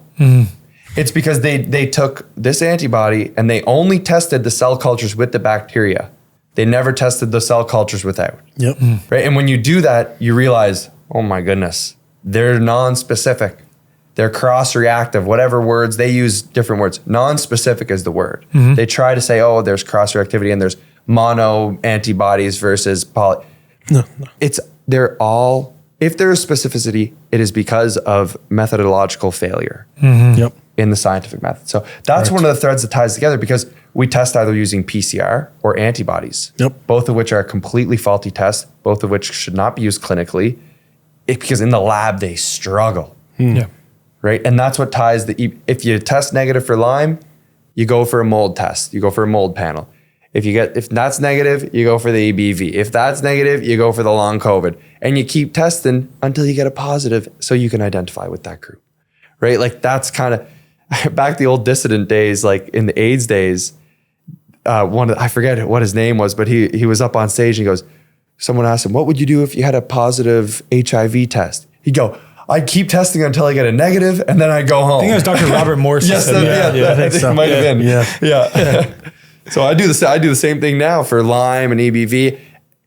Forget the diagnosis and we have to come back to what's going on, the true root causes, toxicity, deficiency, energetic stagnation, distance from the creator, and explore that relationship you have to self, to faith, to nature. And that's liberating. It's liberating. It is liberating. Most of our modern lives are spent completely disconnected from the natural world. Artificial light environments, concrete, rubber soles on our feet, non-native EMFs everywhere. We have totally immersed ourselves in a completely unnatural world. Getting outside and putting your feet on the earth is actually vitally important for our health. And that's why I've worn Earth Runners for years, especially when I'm out in nature, whether I'm on a trail, hiking, fly fishing, camping, or just spending time outside at an event like Confluence with the earth beneath my feet. Earth Runners are minimalist sandals that are especially great when you're out in a natural environment. They have a wide toe box and a flexible sole that lets your feet spread, grip, and move naturally on uneven terrain, whether it's trails, grass, sand, or dirt. Instead of restricting your feet the way most modern footwear does, they allow your feet to engage naturally with the ground and move the way they were designed to do in a natural setting. What also makes Earth Runners unique is their conductive grounding design, which allows your body to reconnect with the Earth's natural negative charge while you walk. And as I've discussed on a variety of podcast episodes, negative charge is essential for your body's energy production. If you value getting outside, reconnecting with nature, and moving in a way that your body was designed to move while on natural surfaces, check them out. Head to earthrunners.com or just head to the show notes and use code FORWARD10 at checkout for 10% off. Again, that's FWRD10 for 10% off your order. If you're ready to rewild your health and walk in deeper alignment with nature, then check out Earth Runners and feel the difference from the ground up. And what I find in a lot of people who have any of those quote unquote chronic labels that we just named is that there is a deep emotional There's always an emotional component. There's always an emotional component, but I would say with those specifically, like any chronic quote unquote autoimmune condition, which again is just non-specific, where you're feeling a lot of inflammation or inflammation in certain parts of the body that is just always there, or a chronic fatigue or any combination of those symptoms, is that there's a very deep emotional component to it. Is that what you find as well? Oh my goodness. Couldn't agree more. Always, and not to go too deep into people's stories, but there's always a surgery or a profuse use of antibiotics or birth control or even a sexual assault, always stuff like that. And I'm like, oh, that's what happened. Yep. And now you're just trickling back and wanting to blame a tick or whatever the case is. Right. There's always something deeper. And that's why history forms are so important. You have to ask the right questions, and they're gonna, even during the consult, and I'm sure Liev has seen it, they will tell you exactly what actually happened. And without even knowing it was actually that. And then you have to kind of guide them to be like, it was actually this moment that the chronic disease actually began. And that's the difference, like you said, between an acute and chronic disease is how you react to it physically, but also emotionally. Chronic disease cannot exist without emotion. It can't. Yeah, completely agree with that one. And back to the idea that Lyme was something created in a lab, what I think that does, at least where I sit right now, is it creates this perception that, how do I put this? That the quote unquote powers that be, what did you say earlier? The powers that were. Powers that were. I almost like the powers that we thought were. Yeah, we thought were. Yeah. The powers that we thought were. That's true. Are way more powerful than they actually are. Absolutely. You know what I mean? Because that's what I really was reflecting on during COVID is shout out to Jason Christoph and several others who have highlighted and really understand the no virus position, that it was all psychological warfare. Oh yeah. I mean, again, when it comes with the Lyme disease thing and this belief that it was created in a lab, which is beginning to pick up speed with, from my understanding, various quote unquote admissions by the government at this point. And now I was just seeing on social media last night, someone talking about how there are so many more ticks than there are in recent years. And so did you go and count them in the field? Know, like how do we know this? Exactly. And everyone's freaking out right now about Lyme disease. And this is my whole point. It's a game of perception. Yeah.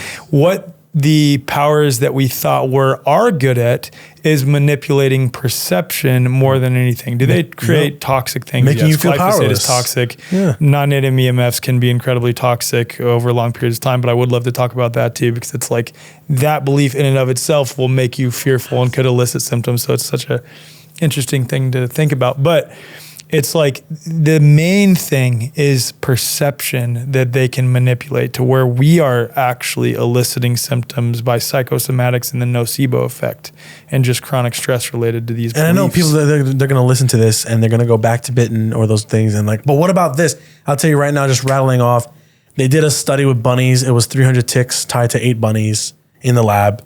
And none of the bunnies got sick in terms of actual Lyme disease. But what they did see were markers in the blood, and that's how they developed the antibody test. But the antibody test cannot distinguish between acute infection or chronic infection, whether you had it or you don't have it. So that's why it's so easy. It's irreproducible. It's like the results are garbage.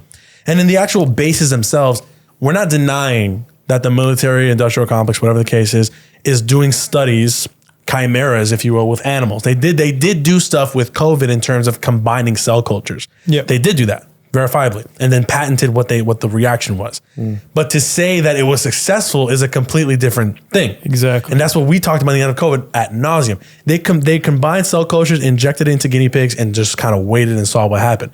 And then people thought that is proof that there's a virus. No, it's just animal torture. Really, that's what it is. It is. So with these tick stuff, they would feed them certain things. They would inject the bacteria in certain them. And then they actually, this was back in the 60s. They did tick warfare in Vietnam. There was no Lyme disease in Vietnam. There was PTSD and Agent Orange and all that stuff, but not Lyme disease. And then there were other stuff too. Operation Sea Spray is a very famous one. The U.S. Navy, they sent like some pathogenic bacteria to San Francisco. Billions and billions of different bacteria. And San Francisco at that point had millions of people. Nobody got sick. Yeah. Nobody. And it was like 6 guys over the course of like 5 or 6 weeks had UTIs that were completely unrelated. They've done stuff before, exposing massive populations to various microbes and failed every time. Yeah. So why do we think it's different now? Yeah, because fear. Because they don't actually, they don't understand pleomorphism, the true nature of the microbe. And I forgot even to mention with Ajonis, he's done experiments that prove pleomorphism. You get meat, you leave it in a little container, you leave it in the ground and forget about it. Where are those worms coming from? Yeah. Where are those germs coming from? Yeah. From within. Yeah. So it's like that people need to understand any microbial anything is actually coming from you. It's not coming from a tick. Amen. Yeah. Well said. Yeah, there's concepts of ticks concentrating pesticides in their saliva and, there being, some sort of bioremediation process going on too. Or, the whole bitten thing that's like, a bioweapon, whatever. Tick saliva is very understudied. First of all, I really dug through the tick saliva literature. not exciting at all. There's not much. You see what we do for you guys? We read so much garbage. It was brutal. I'm just so stoked about tick saliva. I really want to study that. Exactly. You know, but there's like, even with the whole anthrax thing and all these different types of biological poisons, there's always an adulteration of the material, right? Like mycotoxins is a big one. They say, oh, well, mycotoxins cause disease. If you look into how they isolate mycotoxin, they have to add heavy metals and reagents and chemicals and completely adulterate the sample. Yeah. How do you know that what you have, first of all, actually exists in nature? Because you can't visualize and understand it in a lab without completely adulterating and taking it out of the natural environment. Whatever. Regardless, like, what do you got here? A white powder that you're giving to people that's been through 25 steps. And what are we talking about? There was only like a couple studies that they actually exposed people to mycotoxin, and none of them got sick. Exactly, when they did it more naturally. Yeah, just when like they breathe through mold and breathe. Yeah, the inhalation studies. This is my thing too, and I mention this all the time. So I interviewed a guy, Dean Hall, who, in order to resolve his cancer, forest bathed in Washington State, which just means living in the forest or spending an exceptional amount of time in the forest. And he resolved cancer twice doing this, right? In Washington State, it's incredibly humid. There is an abundance of quote unquote black mold that we would consider to be pathogenic, but he's resolving cancer in this environment. So how is it that in that context, it's helping to remediate his cancer, but which is in the molding context of our, exactly. But in the context of homes, it's now all of a sudden disease causing. Maybe it's not the black mold that is the issue. Maybe through the process of bioremediating our toxic building materials, black mold could obviously unintentionally be releasing these chemicals into the environment. That is a possibility that is actually causing illness in that case. But it's not the black mold that is disease causing. And I say this all the time. It's like people will spend tons of time in the woods near things that they consider to be pathogenic that are not actively causing illness. It's only in the context of their home environments and that it's causing illness. Yeah. That's it. It's literally that simple. They're down regulating, if anything, the formaldehyde, the benzene, the xylene, all the toluene. They're making it less toxic, but they have to release it somewhere. And if you have poor air circulation, a lot of water damage, and you're breathing all that crap in, stagnation. That's all it is. It all goes back to stagnation. That's why in the forest, because building materials that are just damp, that just have water in them, release tons of these chemicals. You don't need the mold, right? Like when they get wet, they are the most toxic thing, arguably, in the modern world. All it takes is water. Water is a bioremediator in itself. Water and then a central air unit. That's it. Because it's going to circulate. It's going to circulate. Yeah, we talked about with Topher. I mean, Topher and my friend Garrett, they're working on building homes just completely naturally. Because that stuff is not going to biodegrade that way. It's really the new stuff that is breaking down and making people sick. I mean, and nature has this beautiful thing about it, and this is why like nature always wins, right? One big, and it's a term in the literature called bioaccumulation. You could talk about it with parasites. You could talk about it with fungus, bacteria, and I would extend that to insects as well. Ectoparasites, so-called. They bioaccumulate toxicity. Right? Their tissues can handle higher concentrations of toxicity than our bodies can handle. They actually end up helping, they remove the burden of the toxicity, right? Like when the parasite's in your gut, it's holding on to far more metals than your gut can handle. It's a protective role. It's the same thing with the mold. There's a reason that the mold grows on these building materials. It's necessary to return it to the soil. Yeah. Of course, it's growing on a substrate. With mold, it's always the substrate. But it's so interesting too, because most of the time with mold illness, right? Like we can agree that we want to keep our homes, good airflow and plants and everything. But with mold illness, to take it back to that kind of more broad area, one person in the whole home has it and everyone else is fine. Yeah, totally. I've seen it. Dude, all the time. We thought Kylie had quote unquote mold illness, and I lived in the same house and I didn't have any symptoms of illness whatsoever occurring. To go with that bug thing and back to compliments, when I walked in, there were like these tiny little yellow guys that were very small. They were biting the hell out of me. I was so annoyed because all I brought were wife beaters. Like they're biting me everywhere in shorts. But then after day 2, they stopped biting me. And I was walking in the same spot. So I was wondering, maybe they just sensed something. And yeah, maybe you were adjusting to the terrain, and they were helping you adjust to the terrain. Yeah, like, hey, I'm sorry, guys. I killed some of them. Sorry, but like overall, I know Puerto Ricans like to dap each other up when they see each other. Like, hey, you haven't been here in a while, but the yellow bugs like to bite. Exactly. Now I know. Just saying what's up to you. Exactly. Yeah, the insect thing is so cool too. Like Dr. Thomas Dijkstra, his work is phenomenal, where he shows that insects don't consume healthy plants. Yeah, I see Daniel Reutis interviewed initially. Yeah, he did. It was really good. Yeah, his research is phenomenal. It is, and he's extending the field quite a lot. His lab is great. I know he's doing a lot of great work. I email him sometimes. Amazing guy.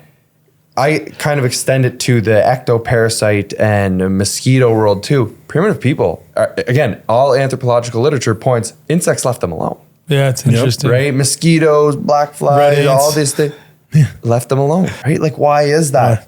You know, and I remember us talking mosquitoes biting along meridian lines and insects kind of finding those areas of stagnation. You get bit in the leg with a tick, and it hits your shoulder, right? It's like, why is that? That's so again trying to find these deeper themes and patterns of stagnation in the exploration. They study traditional Chinese medicine. That's why. Ticks do. They're in the class. I love it. That's what's going on. The question is, and please correct me if I'm wrong on this, you think with the use of antibiotics, it seems to quote unquote work because it's essentially switching off or destroying or altering the interface between the body and the environment. That's the question, right? Yeah, so I'll give you an example of that. A lot of people who take antibiotics over time seem to get quote unquote candida overgrowth, and they think they have candida illness in their gut. And they do oftentimes in the holistic community relate it to the antibiotic use appropriately. But what they fail to recognize is that the candida is not a pathogen in the environment that is now coming up simply because you used antibiotics. Is that the bacteria through the pleomorphic cycle, after having loads of toxicity through the use of antibiotics and other things introduced in their environment, are now morphing to a more aggressive bioremediator inside the gut in order to clean up that toxicity. Yep. So I don't know if that partially answers your question. But that's literally exactly what's happening. And I shared the homotoxicology chart, which goes into how disease progresses or reverses itself, and that matches up with the pleomorphic cycle. So with antibiotics, it's twofold. You are, again, reversing them to a dormant form because most antibiotics are petrochemical derived or from dyes, very, very toxic. And the very first thing your body does is tries to dump them through the kidneys, and the adrenals are affected, the liver is affected. So now your liver and kidneys are working. So they're like, let's stop focusing on this infection right now, which is pretty acute. Let's work on the liver and the kidney. So your symptoms change, right? But then as you change, as he just said, the pleomorphism, the germs are going to change too. So because all you did was push the crap down. So then candidiosis occurs a couple months after the fact. And then the initial infection also continues to proliferate because you didn't get rid of the diseased tissue there. It's just pushed either deeper into the lymph or whatever the case is. And that's why in the post I made regarding antibiotics, there's so much allopathic research on antibiotics being so toxic. They know they're bad, and they still push them. They're linked to every single chronic disease, cancer, autoimmunity, quote unquote, whatever the case is, and specifically dysbiosis. And when you go deeper into how important the microbes are, our gut is our second brain. So when you create a natural imbalance in that environment, you're going to have so many issues, and that is due to antibiotics. And we were talking about it too. This belief that antibiotics are specific. They're not. The antifungals are specific. They're not. They're wreaking havoc on everything in your body. And I've seen people, again, progressively get worse. I had a client the other day who was linked. She was like, oh yeah, all these issues actually started when I took my first round of antibiotics back in 2018. Yeah. I'm like, oh, well, yeah, your body is going to take a lot of time to try to bring all that stuff back. So yeah, I mean, and I'm sure you get this as a homeopath. They're always like, oh, but what about in this instance? Yeah. I will never, I used to say, there's going to time or place. The only time that you may be helpful with antibiotics if you're literally about to die in the hospital. Yeah. In any other case, homeopathics are going to be just as powerful and without any of those side effects, like all the time, because they're like 1000%. Even I'd rather be venom at that point than antibiotics. I actually have one thing I want to share related to homeopathy while it's on the top of my mind, because a dear friend of mine who's a homeopath who's still going through the learning process, dissolving the germ paradigm, let's say, asked me, well, if the germs aren't disease causing, then how come some of these remedies that are tailored towards that germ, the whole concept that life supports life, and I seem to work, like, because they seem to be wiping out the germ in that case if you take this homeopathy related to that specific thing. And my question to her was, well, aren't there homeopathic remedies where you're taking not the quote unquote harmful substance, but something that is beneficial and making a remedy based on that, and that also helps resolve? And she's like, yes. I'm like, okay, that's the way that we can look at homeopathy within the context of bacteria and fungi, is that it's giving your body the energetic imprint, if you will, of that bacteria or that fungi to help expedite the pleomorphic cycle in your body and the bioremediation process related to that specific set of symptoms. Yeah, which is exactly what isopathics do. Exactly. It's the same thing. Exactly what isopathics do. Tommy, what's Tommy's last name from Kentucky? Dude, he put me on. You sound like you said a line from Trailer Park Boys. What's the Tommy from Kentucky? He loved that shit. I know, dude. I used to love Trailer Park. I was Watch like, it. this is Don't get me hilarious. started here. Don't get me The whole started. story you told was hilarious about them living near you. Oh yeah, all near me. Yeah. He put me on this idea of Tommy Hughes. That's his Tommy name. Hughes, Yeah. phenomenal. Shout out. Traditional Chinese medicine, like He knows his stuff. Is he at Confluence? He was at yeah. Confluence. Okay. Phenomenal guy. Reads all the old literature. Before I make my point, he told me about this old, like, famous Chinese doctor who would get drunk and throw up on people, and that was his way of, like, healing people, and it worked, right? So it's like kind of makes you think, you know, like, yeah, it's just kind of hilarious, you know. I'm thinking of taking that up myself, actually, but just wild. He put me on this idea of translocation versus transformation. Okay. Right? And so you can move disease around your body and you seem to have health. Yeah. Right. With the antibiotics and a lot of these greenwashed antibiotics, these greenwashed supplements, right? Greenwashed pharma. A lot of it works through translocation. You're just moving stuff around. And homotoxicology explains that very well. The development of disease can progress, but it can also move through the body, right? When you look at the chart, these hand movements will make sense. But transformation, or I like to say transmutation, is what healing is truly about, right? Which is what the homeopathy supports, which is what, you know, the proper use of herbology supports as well. You know, again, if you're taking herbs that are grown and, you know, monoculture and dyed and sent in a bottle on Amazon, it's different than having a connection with the herbs. The way that you take it matters. All of these things matter on whether it's going to act forcefully in the body or through allowance. Mm-hmm. Yeah. And that's a big thing that I see, is that we're trying to force our bodies into health, whether it be from a physical perspective of I want to force using supplements or pharma or whatever it may be, but even spiritually, right? When we try to force outcomes, that's where a lot of this resistance and stagnation comes from. We have to get back to allowing the body to complete what it needs to complete. I always go back to the story of my daughter. You know, when she was like a month old, she had all this eye gook, you know, in her eye discharge. And I'm, you know, pretty grounded in this understanding. I knew that we weren't going to go get the antibiotic ointment that they would have given her. So I looked it up, you know, and I'm like, yeah, this is interesting. I go on and, you know, eye discharge, conjunctivitis, bacterial infection, all these potential things. They even said it could lead to blindness, right? And that's where that faith comes in, faith that her body was doing something necessary to achieve balance once again, that we don't have to intervene. We want to allow her body. So we supported her, you know, a little breast milk in the eye. That was like the most that we did. And it did last on and off for about a month. And suddenly it just went away, right? So that's where we see the connection of fear versus faith and allowance versus force, and the use of true natural medicine, which is what we all try to discuss here, versus forceful translocating medicine, which just appears to be beneficial. You know, it's so interesting that came up for me as Jacob was describing antibiotics just then, and I've never thought about it like this.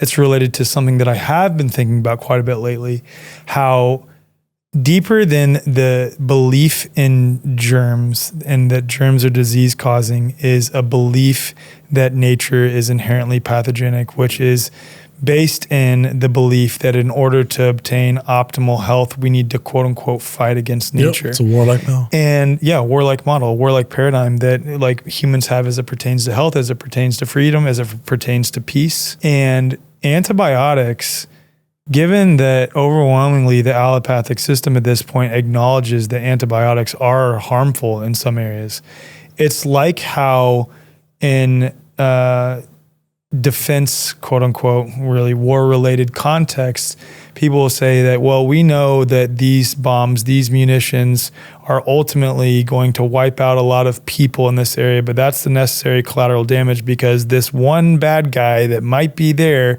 we need to make sure we do away with him, and then we'll figure out how to bioremediate the situation after the fact. Very prevalent the last couple of years, right? Yeah. Really prevalent, but it really is the same type of thing where like you have this one bacteria that you presuppose is a disease-causing thing, and that might be worse than the effects that will happen because of the taking of the bacteria. We'll just fix it after the fact. All of this stuff that is side effects related to it is just necessary collateral damage to wipe out this bacteria. Yeah.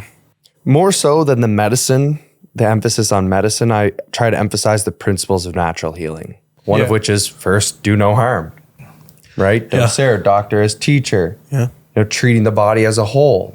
Right? And this is how we engage in with medicine in a meaningful way, right? Even the magic bullet thinking is what allows for translocation to occur, right? Because we encountered many people who really threw the kitchen sink at their illness. Yeah. All the body work, we'd all recommend everything, all of the homeopathics and everything. But again, it kind of comes to this idea of when we view it as magic bullets, it hinders the healing. It hinders the transmutation of disease into being whole and healed. Part of it is realizing that you are already inherently whole as you are. Starting point there allows the healing to occur, right? Like there's nothing outside of you that's going to make you more spiritually whole. Your body is doing what it needs to do. Amen. Right? You're whole. And it's like a paradox, right? We're inherently whole, but we're also becoming more whole with every moment that we go through life. Totally. So it's a perception thing. All goes back to perception. You're actually making it worse. You lately, exactly. Say what you just said, because I don't know if you're actually making it worse by throwing the kitchen sink at your body. Yeah. It's inundated with all these messages. And you would know in homeopathy, it's all about energy. And you're so many different signals at once on top of the herbs, on top of the protocols and the detox. It's like, it's too confusing. The body's like, whoa. And it's already dealing with its own confusion or whatever in the disease. And you have to process that. Yeah. So the body needs to get into the parasympathetic nervous system. You cannot heal in a sympathetic. Yeah. Changing everything's constantly. You can't relax and heal. Yeah, you need ease. A correlation with terrain and the parasympathetic. Anything there? I know he has a lot to say on nervous system. I got a big problem with the term nervous system dysregulation. Yeah. Right? Which is kind of the whole parasympathetic versus sympathetic. Yeah. Simply because the prefix dis implies that the body is broken, that it is bad, that something is not working correctly. So I don't even really believe in dis-ease. The body's healing, right? Because dis implies, again, that there's some sort of malfunction. I agree with the concept, right? And I can appreciate that. And I felt dysregulated for a long time. Coming back to the terrain, right? Our environment, what is the reason we're feeling this way is not because our nervous system is broken. So I agree, I don't think we disagree at all. I just like to be very clear on that it's not the nervous system that's broken. The nervous system adapts perfectly to its environment, whether it be your internal world, so your thoughts and perceptions and focus and narratives, that's what shapes your internal world. And of course, your nervous system is going to respond to that. So that's the great work internally. Your nervous system will also adapt perfectly to the external world. And I do believe that you can build resilience from within so that even the external world, we can still say centered, right? Because some people can go and work, jobs in fluorescent environments, and it doesn't affect them on a spiritual level, because we can build that relationship, and it comes back to faith. Yeah. Faith is the way to soothe the nervous system, but the nervous system doesn't need to be soothed or regulated or whatever. When people feel better doing somatic experiencing, they're just living like human beings, right? When you move the body, that's just part of the natural human existence. When you move the body after you've been stagnant for so long.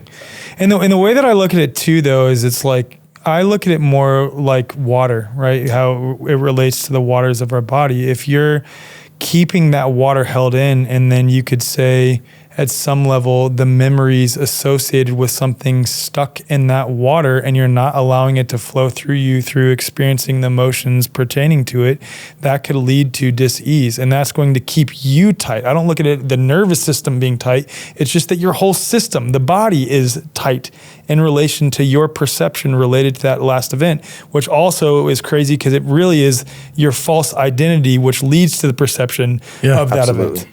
Absolutely. And I said this last time in the last pod with you is the example of animals. When animals are hunted, heart rate goes up, they're moving really fast, they're kind of anxious or whatever. But once they're in a safe spot, they shake and they're good, right? They're not always in that fight or flight state. Humans don't shake.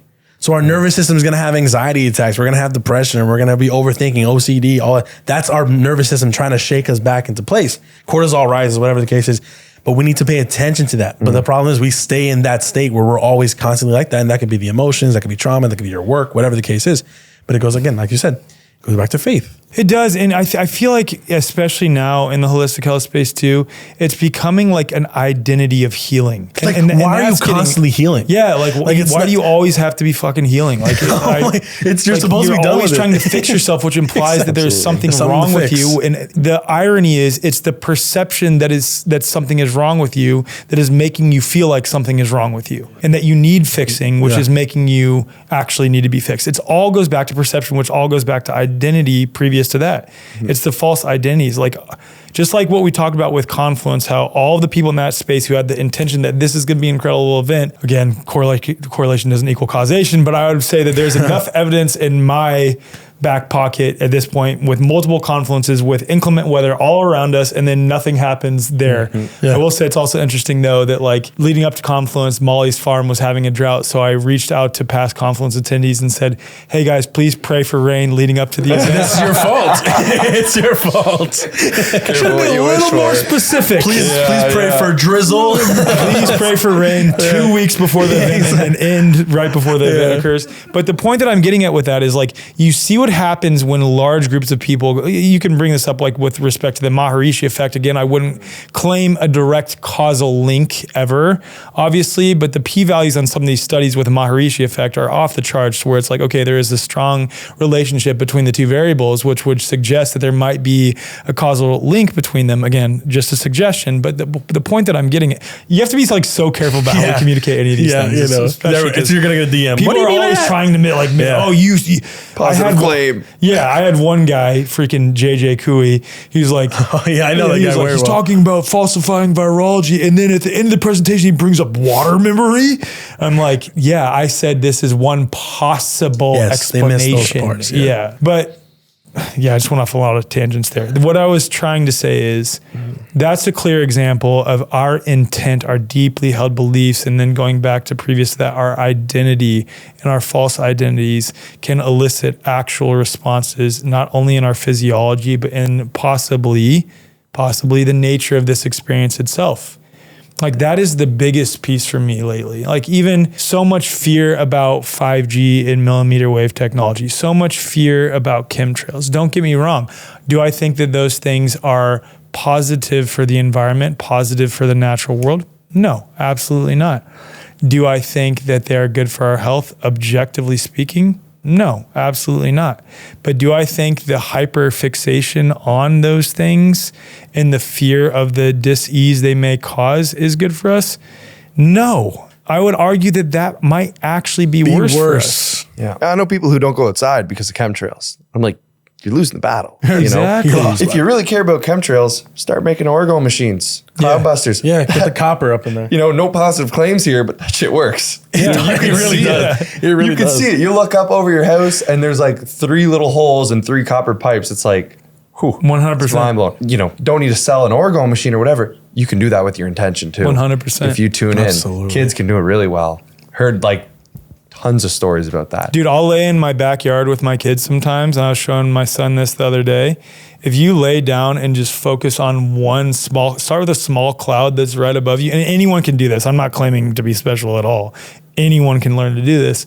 You lay down, set your intention on one small cloud, and then envision chi or life force energy leaving your hand with your intention and that cloud dissolving. And there are people posting videos of this all over social media too. And like anyone can do it. And it makes sense with Veda Austin's work, Gerald Pollack's work, given water permeates all facets of reality. Claim. Yeah. Positive claim. Shrek one. Yeah. I mean, it's like fear is a toxin. It really is. It is. I just sound like you there. What in the world? That's not the Canadian. Too much time. Too much time. Yeah, fear and just obsession over the health space. I want to make a video with you about what we hate about the wellness system, but everything having to be perfect and everything being a toxin. Everyone's out to get you. Again, I've seen people not go outside because of chemtrails or EMF. And again, that's not saying we can't mitigate these things. You know, I just put on my blue blockers. I have the Aries tech on. You have it here in your room. You do what you can.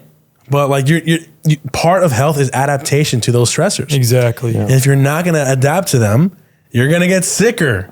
So it's like, that's what you say, you're losing the battle because next time you're not exposed to those chemtrails, you're going to get really sick and it's going to double down. You're going to want to live in a bubble. That's not how health works. Amen. Yeah. I like the concept of like understanding disease through the concept of it's all healing. And that's a big problem with that healing world that you mentioned, that it's the healing world. It's not the healed world. Yeah. And like, it doesn't take anyone special. Like spontaneous remission is not something unique to special people. We all have access to it. Everyone can see blindfolded when they practice what Dr. Edith is talking about. You know, everyone can do the clouds. Everyone can heal and be healed. And if you believe that you're constantly healing, that's essentially like saying you're still diseased. If you believe that you can't, dissolve clouds, or you believe you can't see blindfolded, or you believe you're not going to be able to. 100%. Right? It's the transmutation. If you believe that the lead is still lead, you're never going to turn it into gold. Yeah. Amen, man. Right? So. Amen. Any other questions from the audience? Yeah, please. Yeah, shoot. So I'm always curious about the so-called contagious disease thing, and I think I asked one the other day at the Q&A, just about how you would view or how you would explain why people who come in contact might get herpes. Herpetic lesion, or other types of skin lesions when they come into contact. Like a sexually transmitted disease. Will you restate her question? Oh yeah. So she's essentially asking about sexually transmitted diseases, why exposures to someone that may have a lesion on you, whether it's in your genital area, your mouth, whatever the case is, and how we would explain that in the lack of contagion model. And I've made two posts regarding herpes specifically, and we were talking about it off the podcast on how the only way for like syphilis, for instance, to actually cause disease was to make manual abrasions on that didn't even work. It didn't work, right? That didn't work. That's nuts. But tell that study. Yeah, where they would make manual abrasions on the head of the penis and around the areas and expose that to filtrates of syphilis, and nothing happened. And then there were cases in herpes, those studies where they tried to have lesions with herpes, scoop stuff out, culture it, and give it to people. Nothing happened. But the way they were able to do it is they did two experiments. They would expose like a bunny. They would tie a bunny down and have his eye opened up and then rub the lesion on the eye of the rabbit. I thought they would actually make a laceration. They had to do a laceration first on the eye. Yeah. So you're terrifying this poor little thing. You're ripping its eye, and then you're exposing it to just its toxicity, its inflammatory waste, putting it in there, and you're like, oh, see, it became inflamed. It must be contagion. But in instances where they exposed people with herpes to people, nothing really happened. T.C. Fry did a fantastic write about, I forgot, he called it herpes, the something. And he'd had anecdotal experiments of people that were sexual partners. One had herpes, one didn't, and nothing ever happened. So I'm not here. And another thing before I forget, they also did these laceration studies with a Lancet with humans too, exposing herpetic lesions to open skin. Nothing ever happened. And sometimes some inflammation would occur, but nothing conducive to actual herpes. But it's also related to like what you're doing. You can almost consider that in a weird way an artifact itself. Absolutely. Meaning that like you don't know if this symptom that is being induced is related to you lacerating your skin and with rabies. Like I sent you all that stuff. Like the way they would inject stuff would lead to a different disease. And you can get rabies by injection of glass, sand, various other compounds, like regular human saliva with nothing else. You can do rabies too. So the way they're exposing these people in these experiments to the herpetic lesions would lead to various effects. And many times nothing ever happened. So in terms of the anecdotal instances where say a woman has herpes on her vagina, her boyfriend has sex with her, and he also develops herpetic lesions. First thing is, sex is much more than just a physical thing. You are interchanging energy, intention, love, the microzyma as well, which carries all your physical stuff. So if she's expressing in a sort of way, whether it's because of emotion or whether it's because maybe she used a harsh douche or her pH is out of balance, and you're then exposed to all that runoff, which is what leads to the rash. And maybe your mouth may have some exposure to that. But it could be an emotional thing and it also could be a physical thing. It doesn't mean it's always going to happen, right? And that's why we say herpes isn't contagious, because if it were, it would always be contagious. And in terms of herpes, what is herpes? There's HCV1, HCV, HSV, HSV1, HSV2, which are different herpetic diseases. Herpes zoster. I mean, we're in the virology world, which is just totally nonsense. Yeah, it's ridiculous. And so they even say, like Cowan talked about a long time ago, how chickenpox, herpes, and what's the other one you get? And shingles are all really the same virus, are all said to be in the herpes family, but they come at different forms in your life. So there can't be any consistency regarding contagion. There can't be a virus, because obviously we know what they do with the virus isolation. You don't have anything. So there has to be another explanation entirely. So that's my explanation. It's more so of a common exposure to whatever they're expressing on top of that emotional project that is sex. It's not just a physical thing. You are interchanging energies of such like our life energy. If I remember correctly from the German New Medicine perspective too, just to give another possibility as it relates to this, and this seems to have checked out. I remember I gave a trained talk at Acapulco, and a guy came up to me and said, I've struggled with genital herpes for quite some time. And I essentially asked him, like, how promiscuous are you? And he's like, yeah, I have slept around quite a bit. I'm like, all right, is there any situation in which you've had sex with someone where you clearly knew you were not supposed to have sex with that person? He was like, yeah, quite a bit actually. And I'm like, if I remember correctly, the explanation for that conflict in German New Medicine is having sex with someone that you know deep down you should not be engaging in sexual intercourse with. And I'm like, again, there seems to be a lot of overlap with that. And I'm not saying that is conclusively exactly what it is. And I'm not a German New Medicine absolutist, but there does seem to be. I'll be vulnerable here with my own personal anecdote. With my former wife, there were instances where we had hard time sexually, and I felt very insecure about myself because I thought it was like my fault, or just maybe she wasn't attracted to me. Maybe I wasn't attractive. I don't know, so many different things. And I started breaking out in my nether regions of massive rashes that were extremely uncomfortable. Every guy knows how uncomfortable it could be. Very raw, it hurt. And I realized it was my insecurities. Yeah. It was that. And I was like, oh my God. And all coming out on top of like other traumas I had as a child, all coming out at the same time. And once I relieved myself of that, then it went away. I tried everything. I did homeopathic sulfur, castor oil, aloe vera, and it worked for a time, but it would come back. And because it was an emotional thing. Yeah. 100%. Yeah. That's actually a really powerful testimony. Thank you for sharing that, man. Yeah. Any other questions? Oh, yeah. That's Well, you started off that. Yeah. Repeat the question first, though. Oh, like, what is AIDS? What is AIDS? Yeah, pretty much. AIDS, yeah. And the AIDS-HIV connection was discussed, ad nauseum throughout history. It gets into the whole virology debate, so we don't have to go there. What people were experiencing, right? What were people experiencing is kind of the question. So again, reading the story and inventing the AIDS virus is a pretty good resource on this topic. Duesberg was a virus guy. Yeah. And Carey Mullis was as well. But regardless, they paint a very good picture of the development of this, right? How initially it's an immune suppressant, right? That's what the whole disease is. It started out people taking poppers, heavily in the drug scene, and not claiming anything necessarily, but it's like certain groups of people were doing that, right? And it was in those groups of people. It wasn't only in those groups of people. Eazy-E, huge drug addict, died of AIDS, right? So it's like, AIDS, quote unquote, died of toxicity, died of severe drug-induced toxicity. Yeah. And that went with all the rumors that Eazy-E was gay. That used to make me mad too. Like, I was like, no, he's just a drug addict. He's just a drug addict. Mom, he's just a drug addict. I wonder if, because they've there's the symptoms of what they say AIDS is, and then people get some kind of illness, and then they say you've got AIDS, or they're in a community where they're worried about getting AIDS. They might get sick, and then they kind of manifest. Absolutely. I actually had a client who I know he's going to appreciate. I'm not going to obviously say his name, but he was going through a hard time in his life. I believe it was after a relationship, and he had been in a boat accident as well. So there was a lot of stuff going on. And he was just stressed out.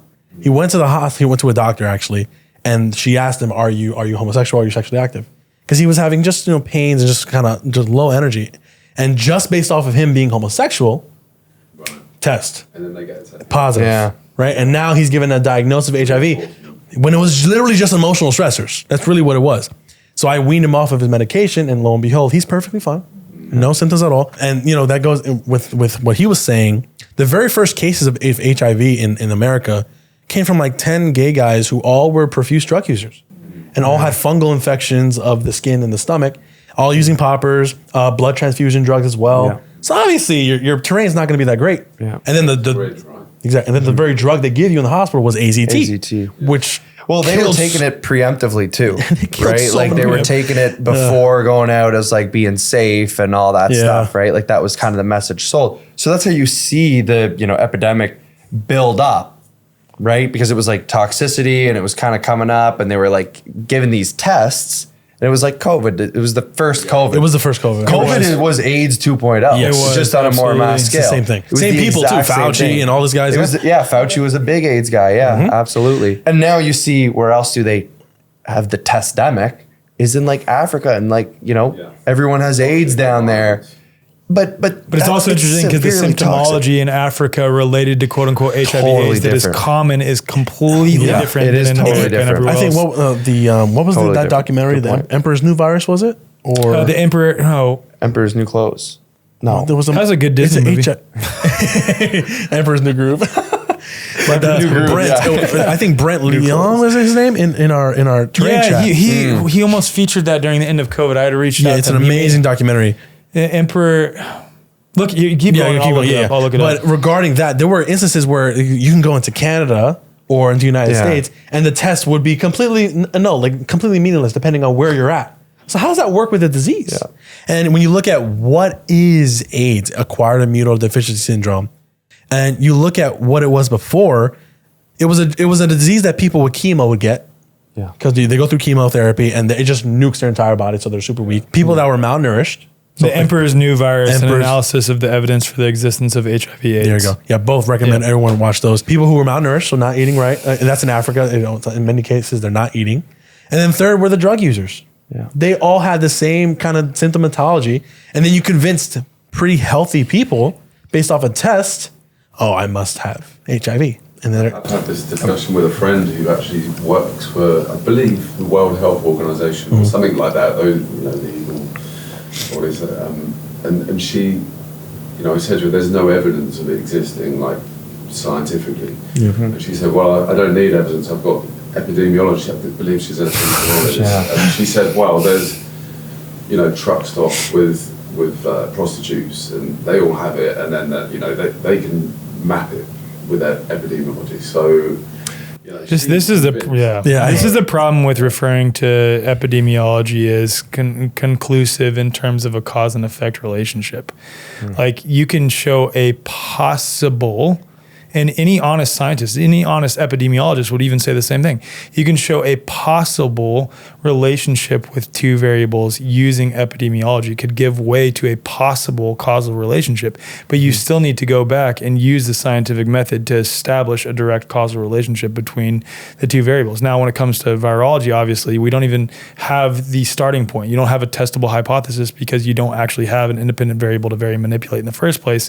So it's literally pure speculation based on a bunch of like unconclusive premises. But the point is, like, it's not that epidemiology cannot be useful. It absolutely can, because it can give way to a possible link between variables. That's the issue. And the way she's confirming the epidemiology too is through testing. That's my point. Exactly. Like that doesn't prove anything whatsoever. And like that's when it comes to this whole like terrain virology discussion, you have to have like a very good understanding of how they even develop the primers for PCR in the first place, which requires that you understand viral genomics. It is. I remember that one time, like 5 years ago, you went through and like wrote out exactly your own thoughts of it. And you were like, hey, we send this to Kaufman for me. I sent it to Kaufman and he was like, this is correct. And I sent it back to you. You're like, yes, I did it. I understand this. Think about epidemiology too, like the truck stop example. So they're at this truck stop and there's these prostitutes and they test them, it's positive, right? So that's where the starting point is. And maybe they can track it back. But what happens, they ask that prostitute, all right, well, who'd you do the deed with? And she says, blah, blah, blah. I don't know how they actually end up going about that, right? It's like, what they're really going to say. But say they're honest, what do? You go and test everyone that she was with. And then you get positive tests, right? Truckers, that's a tough road. Not always healthy, So the thing about these antibody tests too, is that they, if anything, test positive when you are expressing illness.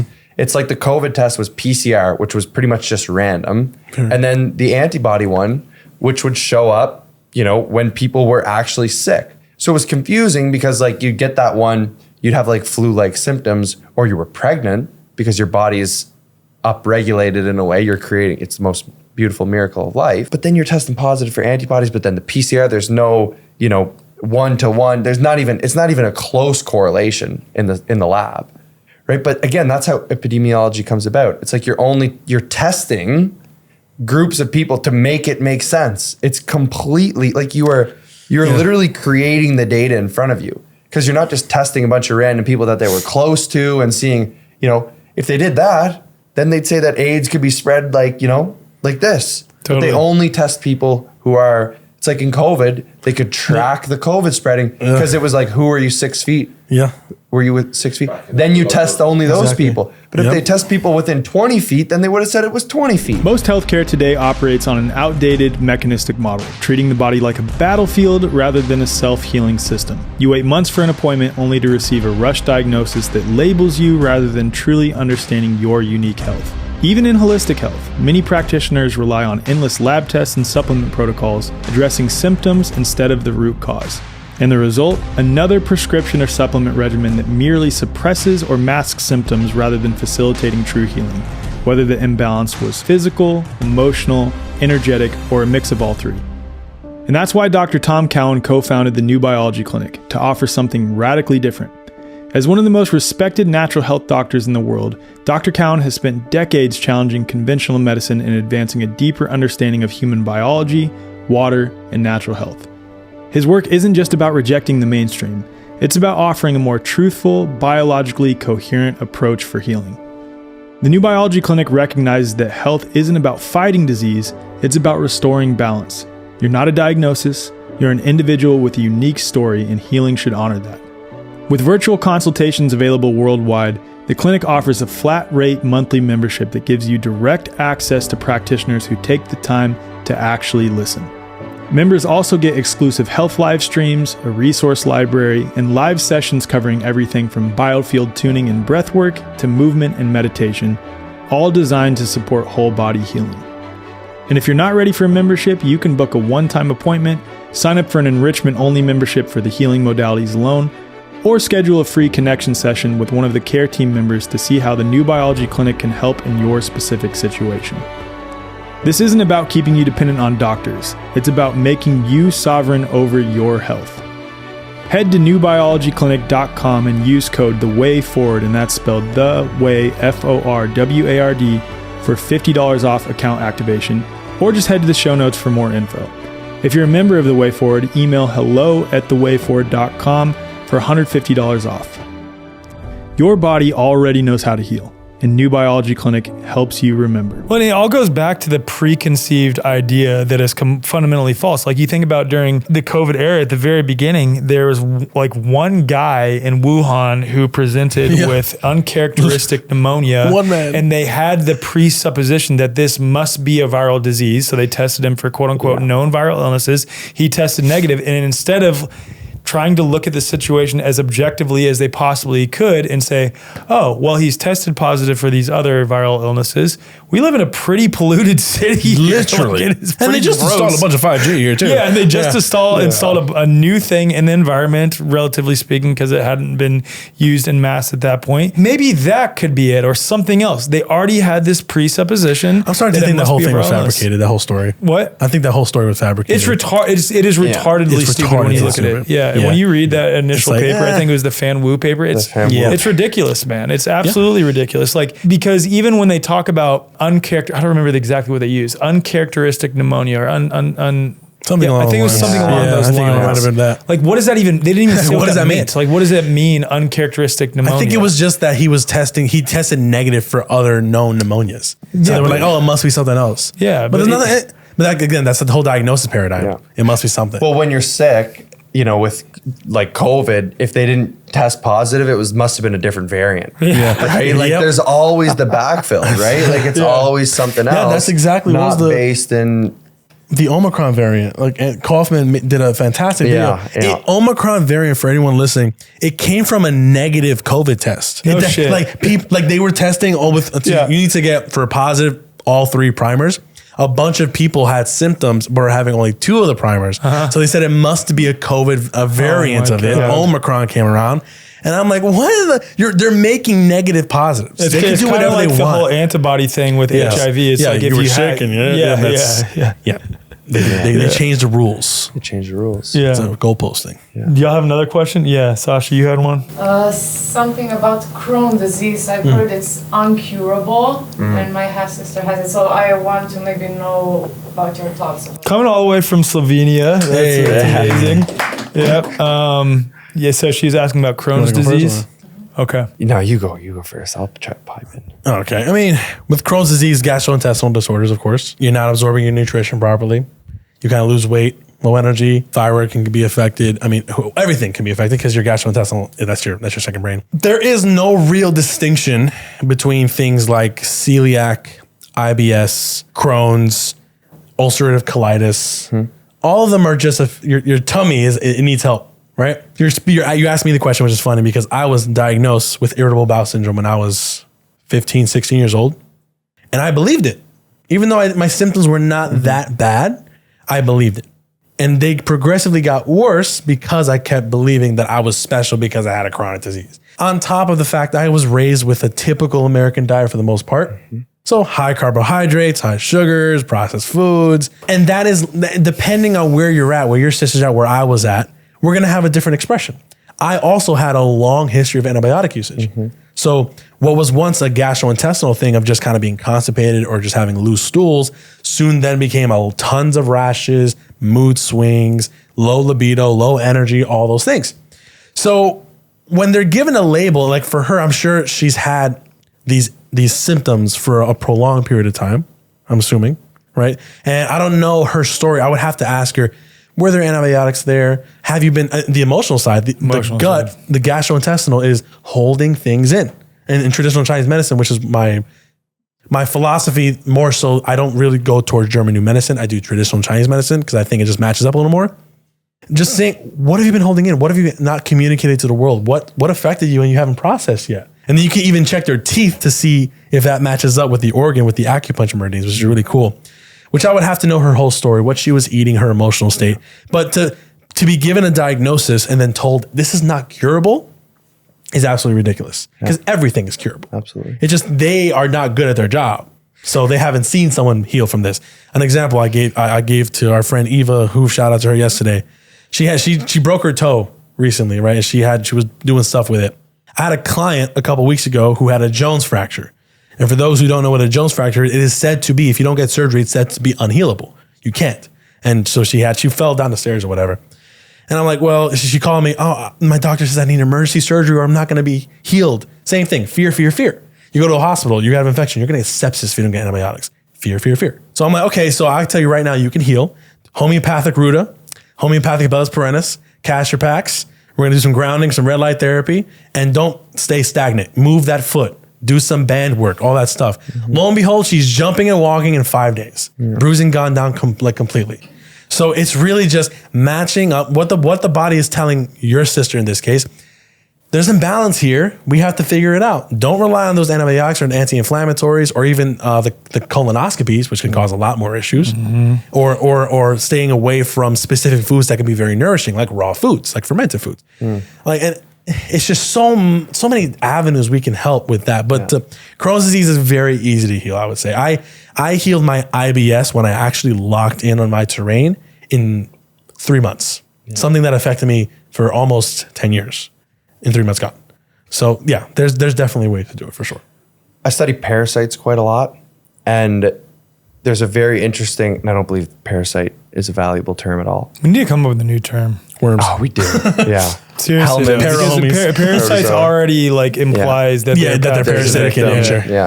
Yeah. But in that study, I stumbled upon helminth therapy, which is actually quite a well-studied field, where there was and there's a lot of literature on it too, that deworming can cause a lot of things like IBD, like ulcerative colitis, even like some autoimmune conditions, allergies, we're talking diabetes. Anyways, there's a whole plethora of things that deficiency in helminths, worms, can allegedly cause. Helminth therapy is actually the process. You take larvae of usually Necator, americanus, like hookworm. I think there's a whipworm as well. Don't quote me on that. Go do your own research. They put that larva in their arm and eventually it colonizes their gut. Tons of people are healing from ulcerative colitis. Now they're being healed, not healing. They're healed from ulcerative colitis, IBD of all kinds, Crohn's. Some people do it for allergies. Some people do it for these autoimmune conditions, so-called autoimmune. And so actually recolonizing the gut with helminths is really cool because the worms are like master regulators of the gut too. And we're actually all deficient in helminths because we've cut off the helminth cycle that should naturally occur because we deworm all of our animals and we don't defecate in the soil anymore. And again, you could take it too far, but usually that's how they, that's their life cycle. It's like an exogenous pleomorphic cycle in a way from my study of it, that it does get excreted in the soil, larvae develop, and they do re-enter us. Generally, this shouldn't cause any symptoms or whatever, but that's why you see people with the hookworm going up their foot because larva does leave a little rash when it goes into your skin. Again, it doesn't mean that you're going to have a parasitic infection when these, larvae enter through you. So really, really cool field. Tons of literature on it. Tons of literature on why cleansing is really problematic. Removing parasites does not help. We should get into that at all. Quick. It actually hinders quite a lot. So helminth therapy, and there's Kyla Marie is pretty cool in that field. There's a few people to look into. And I don't know your sister's story, what she has tried, what she hasn't. But an anecdotal would help me. Elimination diet, a lot of minerals, baking soda was a big thing, increasing my stomach acid too, because with Crohn's disease, your small intestine is primarily affected. And your small intestine, sometimes things can get stuck in there. Fermentable carbohydrates primarily. So if she's eating a lot of that and she doesn't have enough stomach acid, where's that food going? It's just staying there. And it's creating gas, inflammation, bloating. And then when the worms come in, when the fungus or bacteria come in, then they're going to create gas too because they're breaking things down. And it just it never gets better because things aren't moving. And that's what we talk about stagnation. Where there is no stagnation, you're going to heal. So she just has some stagnation here, which she can remedy it. Aren't these guys freaking smart? Can we talk about the cleaning stuff, the cleansing stuff? Cleansing, yeah. Oh my, it pisses me off so much, dude. Everything. So they've done huge trials. Like they did one trial in India, 2 million children, where they looked at preemptive cleansing. And now these modern trials do use the ivermectins. That's what I was just going to say before you start this. Just like the word supplement has lost all meaning, that can mean anything from freeze-dried organs coming from a grass-fed cow to something derived in a lab synthetically based on preconceived ideas of what's in the human body or what's in a fruit. Like that's all under the same umbrella. Just as like drinking water alone for a week or 2 weeks, which people have done spiritually for across cultures, across civilization for thousands of years, is the same thing as like, oh, I have this parasite in me that is that I'm infested with, and I need to take these cell core supplements in order to get this out. So I'm going to do this cell core-esque cleanse. Like that's all under the same category too. So I just wanted to set that context because it's important. Yeah, and I've seen a fine line too in the literature, which I'll dive into But these huge trials, like there's like 4 papers, the Cochrane Institute, they did like 60,000 participants. Every single time they do these studies, when they do cleanses using the ivermectins, the pharmaceutical cleanses, which are what these primarily are there. And by the way, they call these preventative chemotherapies, according to the World Health Organization. That's called preventative chemotherapy, which is something that you don't often consider. Never even heard of that. Yeah.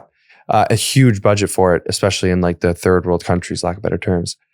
Anyways, there's no benefit cognition. There's no benefit to growth. There's no benefit across the board. They found no benefit to preemptive deworming, right?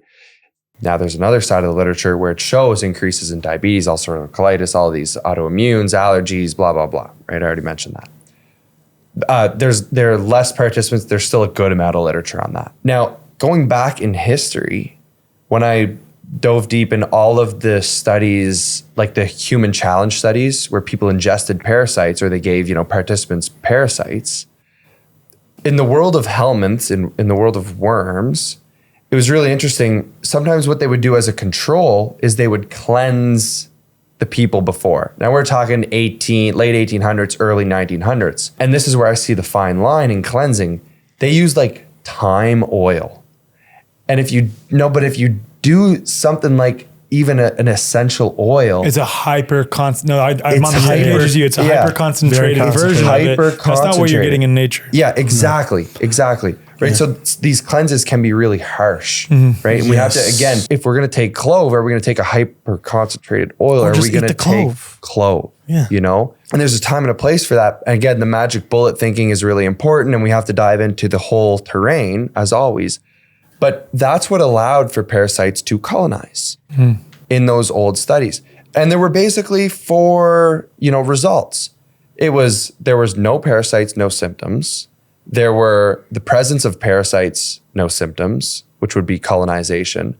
There were parasites with symptoms, and there would be symptoms with no parasites, right? Those are the 4 across, like I've found over 75 papers with across the board on all different types of worms and parasites. And it was if there was cleansing prior, that was the only time that there would be colonization with symptoms. Otherwise, there could be colonization, but no symptoms, unless there was cleansing prior to. Because there were a couple of big heavy hitters like Grassi, you probably read his malaria papers. Oh, yeah. That guy was actually a legend in the parasite world. He did it with like all sorts of different parasites. Like I found probably 5 or 6. I found like 5 studies of him actually ingesting different types of parasites. And a couple of studies alluded to him doing with other ones. So I think this guy was just like mucking parasites constantly. But the problem is that a couple of times he did develop some symptoms because he was big into the cleansing because he was taking them all the time. So there was a guy that did flukes, and he would take like these huge cleanses and then ingest flukes, liver flukes, all sorts of different types of flukes. And he would get sick, severely sick. He didn't die. His little brother, a lot of these guys did it on their little brothers, which I thought was also funny. Hey, bud, lab rat. We're going to try this. Yeah, we're going to give you this parasite. The other observation try this from telling mom that you punched the neighbor. Exactly. I love it. When the larva, sometimes they would fixate the larva in formalin, right? A formaldehyde derivative. Solution, that would also cause symptoms, right? Cryptosporidium, they'd give it aside like a saline solution, and you get a little GI. Not all the time, but the only time you can produce symptoms is, again, with the confounding variable. So the parasite literature is very, very clear when you go through all of these old studies. And the cleansing aspect of it, and I talk about this, it's like we want to focus on nourishment. We want to focus on allowing the body to get done what it needs to get done, the energetic aspects, all of those different sides of it. Yeah. I tell people your liver is literally designed to cleanse. Your gut cleanses, your stomach acid cleanses, your lymphatic system is literally cleansed. Your blood is always cleaning itself. The thing people forget about cleansing is that when done incorrectly, which the vast majority of people do, it depletes you. It depletes your nutrients, your microbiome, your vitality. Most people that have gone through cleanses incorrectly are low energy. They lose a lot of weight. There are ways to do cleanses that are helpful. Intermittent fasting is probably the best thing you can do. or water fasting for a little time, raw milk fasting potentially. You can do, I know you're not a fan of most binders, neither am I, but there are binders that you can use activated But char. you could also call biochar a binder in some way. exactly. But also Biochar, that has a shit ton of microzymas. Yes, So microzymas, that's which is a the whole good thing. It's still lively. Yep. Activated charcoal, you can use silica as a binder. And everyone's like, oh, what about a heavy metal cleanse? You know, there are things you can do. Cilantro. The cilantro. You can do parsley. Say that again. Cilantro. Oh, I love that. You can do Your a Puerto Rican parsley. accent. Parsley, silica, cilantro. You know, all these things that can naturally just eat away at the heavy metals. Like for me, when I was doing my thing for IBS, I did isopathic remedies. I did baking soda, and just like kind of did an elimination diet. And it wasn't hard on me, because my body just kind of released. And these old symptoms just started coming up just naturally. Even this shoulder, my left shoulder, which I got most of my vaccines, started to hurt a lot, which is really, really interesting. And then it just stopped and I got better. But people want to just manually do this every other week. I'm like, no, don't do this. You are depleting. And you got to focus on the nourishment, the revitalization, bringing your body back to that state of health and homeostasis. The best way to cleanse is to support the body's innate ability to cleanse itself. Like the body primarily does two things. It takes in, it rejuvenates what needs to be rejuvenated, and it removes what it doesn't need. Like that's pretty much what everything in the body does in some way. Right? So to support that process is really where we're going to find the best benefit without doing any harm. The parasite cleanse world is very cyclical, right? It's like antibiotics and then it comes back. It's the same thing. Parasite cleanse, feel better, it comes back. Parasite cleanse, you feel better, it comes back. It's these cycles, right? And if you get into throwing the kitchen sink at it and you get into viewing it as magic bullets and you're not addressing the lifestyle factors, you're not going to do anything, right? It's like if there's toxicity upstream and you're downstream trying to pull the toxicity out, it's going to be a lifetime of just cyclical illness. Right? Because you're not addressing the true root causes. Totally. What led you there in the first place? You raise your hand. I was going to say about turpentine, and that's a good way to go. And also, killing the parasites in the body is not sensible, is it? Because you're just going to release all the heavy metals again, aren't you? Kind of, because they bioaccumulate heavy metals to a ridiculous. That's what they love. I'm not dogmatic about anything. No. You know, I do believe there's a time and a place for everything in some sort of context. I think that we can take it too far sometimes. Absolutely. And I think most time we do. So I went down that turpentine rabbit hole. I did. So when during COVID, whatever it was, you know, my family had flu-like symptoms and some of them lost taste and smell. I was fine. I did the Dr. Jennifer Daniels protocol. I think it was a teaspoon of turpentine with 3 teaspoons of brown sugar. Put it on there, gave it to them, and it worked really, really well. Like some of them would have like vomit and then feel amazing. Some of them diarrhea, feel amazing. Some of them would just go to sleep and feel great. Now there were instances where I did use the same thing and they would have an acute toxic reaction to the turpentine. So it was like, I don't know if I'm going to feel comfortable doing this for every single person. Would I rather just use oscillococcinum for the flu-like symptoms and be fine? Like the last time I was here for the pod, I was very sick. I took that, I sweat like my entire body weight and I felt fantastic. So would I rather use something like that over a turpentine? Probably. But again, like you said, I'm not dogmatic. There's going to be a time and a place. DMSO, same thing. There's a time and a place for DMSO. Sometimes it really works for bone and muscle health. Sometimes it burns and it makes things worse. So, but then that goes into, those are isolated things too, right? There's a lot of processing going into turpentine and DMSO.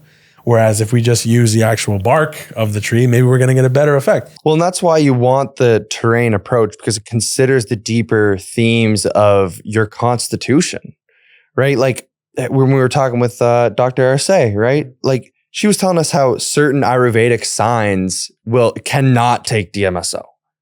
Like it will give you a real reaction. That's why she exists, because I was like, what? You know? You know, and she can gauge whether on you're Vata or Pitta or something like that. Exactly, right? Exactly what That you're makes sense. expressing. And again, there's seasons to life too, depending on what season you're in life.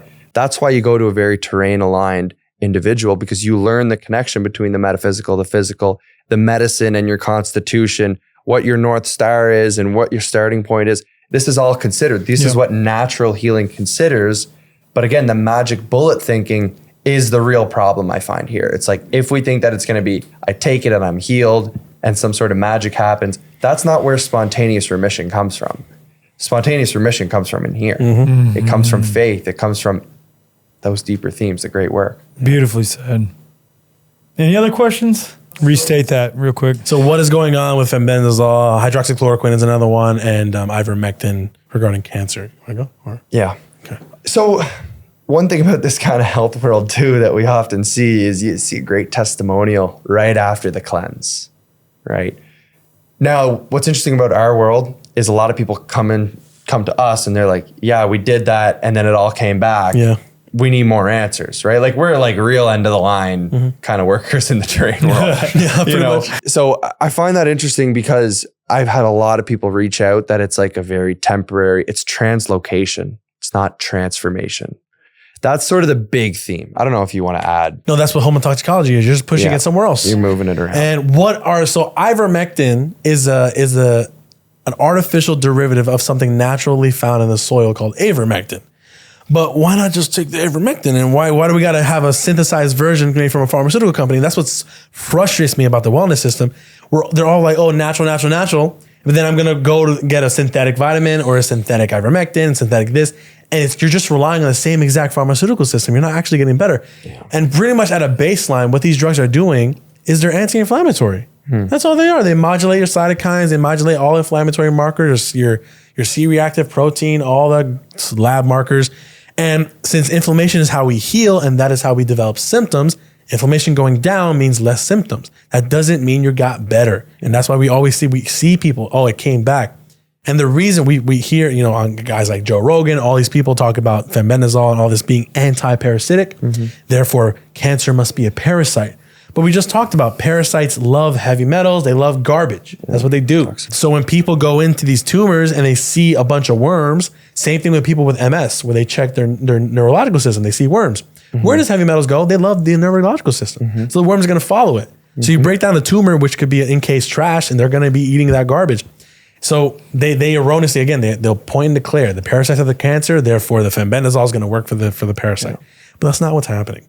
They're just pushing everything deeper. And we got to stop that, because the reason America has like a 55% chronic disease rate is because of a history of suppression. Here's the irony with that though, is that if they genuinely believe at a psycho-spiritual, emotional level that they were cured by the fenbendazole ivermectin treatment because the quote unquote cancer went away temporarily, it can create the conditions where it absolutely goes away. And then they'll think that it's the fenben and the ivermectin. And not their belief. Exactly. I will say, I don't disagree with that at all, but that's the belief in magic bullets is always temporary. Yeah. Right? Like it could be 10 years, but life catches up to you. If they heal that core identity though, it won't be temporary. Yeah. Sure. If that would be doing the great work, which again is like if you heal the core identity, you've done the great work. You've done exactly what we're talking about right now. Yeah. So again, the fenbendazole, ivermectin, whatever has nothing to do with it. It does, right? So sure, and maybe there's a time and place for that in certain people's healing journey.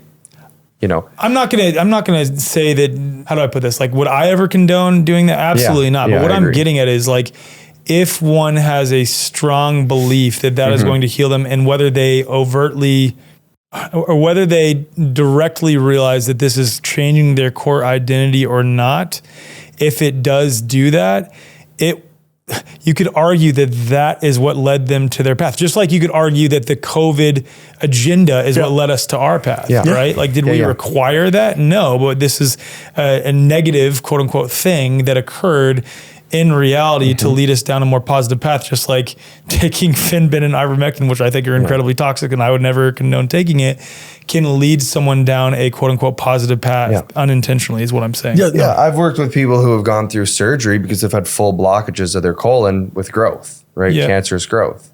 And it's led them down this path.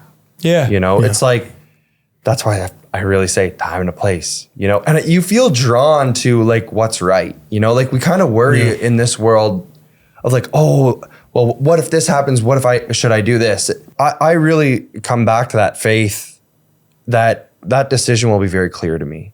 The more we tune into that faith, the less we have to worry about all the potential situations of which we can do this or that, or what should we do? What should we do? I don't think that this discussion is useless. I think it's good to understand this stuff so that we can be prepared. But when push comes to shove, the decision will be very clear. Agree. You know, Totally agree. I mean, going back to the whole spiritual thing, God can bless a bad decision with the right intention. Right? So it doesn't matter. Like, yeah, take your fenben, whatever the heck. Obviously, we none of us would recommend it. But if it's coming from a true sense of I want to try something else and really deviate from the allopathic world and push for a more natural route, so be it. He'll bless it if it's coming from the right place. It takes a sliver of intention. Yes. Like it takes like a sliver. Absolutely. You know, it takes just a sliver of openness. And you don't need to know all the answers of your spiritual journey. And, oh, well, I don't know if God's talking to me. I don't know if this, I don't know. It's like, it's going to be very clear. Yeah. And if people receive it in different there will ways. be signs in various ways. Yeah. And again, that's the special thing about Confluence too. Like Laura Day, did you meet Laura by chance? I don't know if I actually met her. I don't think I did either. She has an incredible thing she teaches called neurogenic Qigong, which you get your body into a position where your lower body starts naturally shaking because you put your feet together like this while also doing a hip bridge. So you're kind of wobbly. And then it starts eliciting this natural wobble in your lower body that then spreads to your upper body naturally to where it's like involuntary. And then emotions come up because it's getting you into a shaking position, which is wild. Anyway, she has this oracle deck that she created for a separate thing she does called the 13 Holy Nights, which is like a Christmas tradition type thing that's really, really powerful. And one of her 52 cards that she has Eileen's quote, "A strong coherent field overtakes and trains a weaker incoherent field." So she was just shuffling her cards before her workshop on neurogenic Qigong at Confluence, and Confluence is labeled a coherence festival. That's like our tagline. What card does she pull? That one. That one.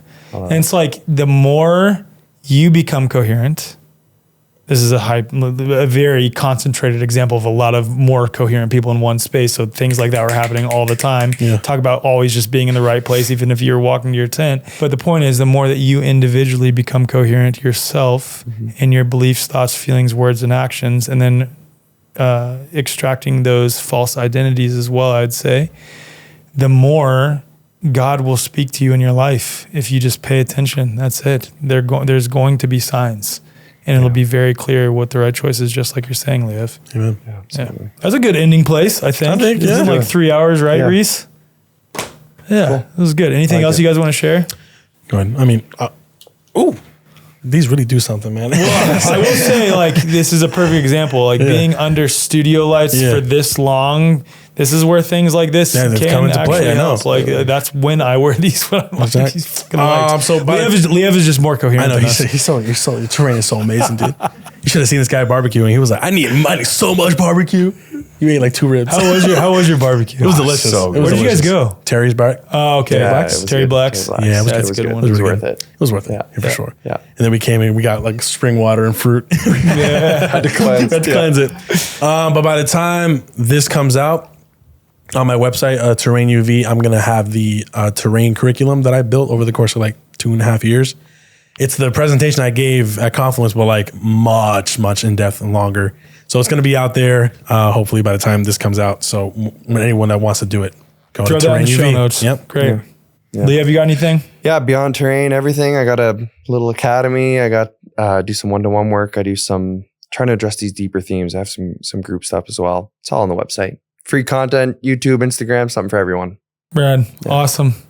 Love you guys. Love you, awesome people. I always get complimented for how young I am and the work that I do for how young I am. Like, you guys are like 7 years younger than me, and it's really cool to see that sort of baton being passed, and you guys are doing such incredible work, and I really appreciate it. Well, we're standing on the shoulders of giants. You know, it's amazing that in 5-6 years we can download everything that Dr. Marie, Lando, all these OGs have been doing, and we can just really embody it. And they're so eager to teach. Absolutely. You know, so it's such a blessing, honestly. Amen. Amen. All right. Love you guys.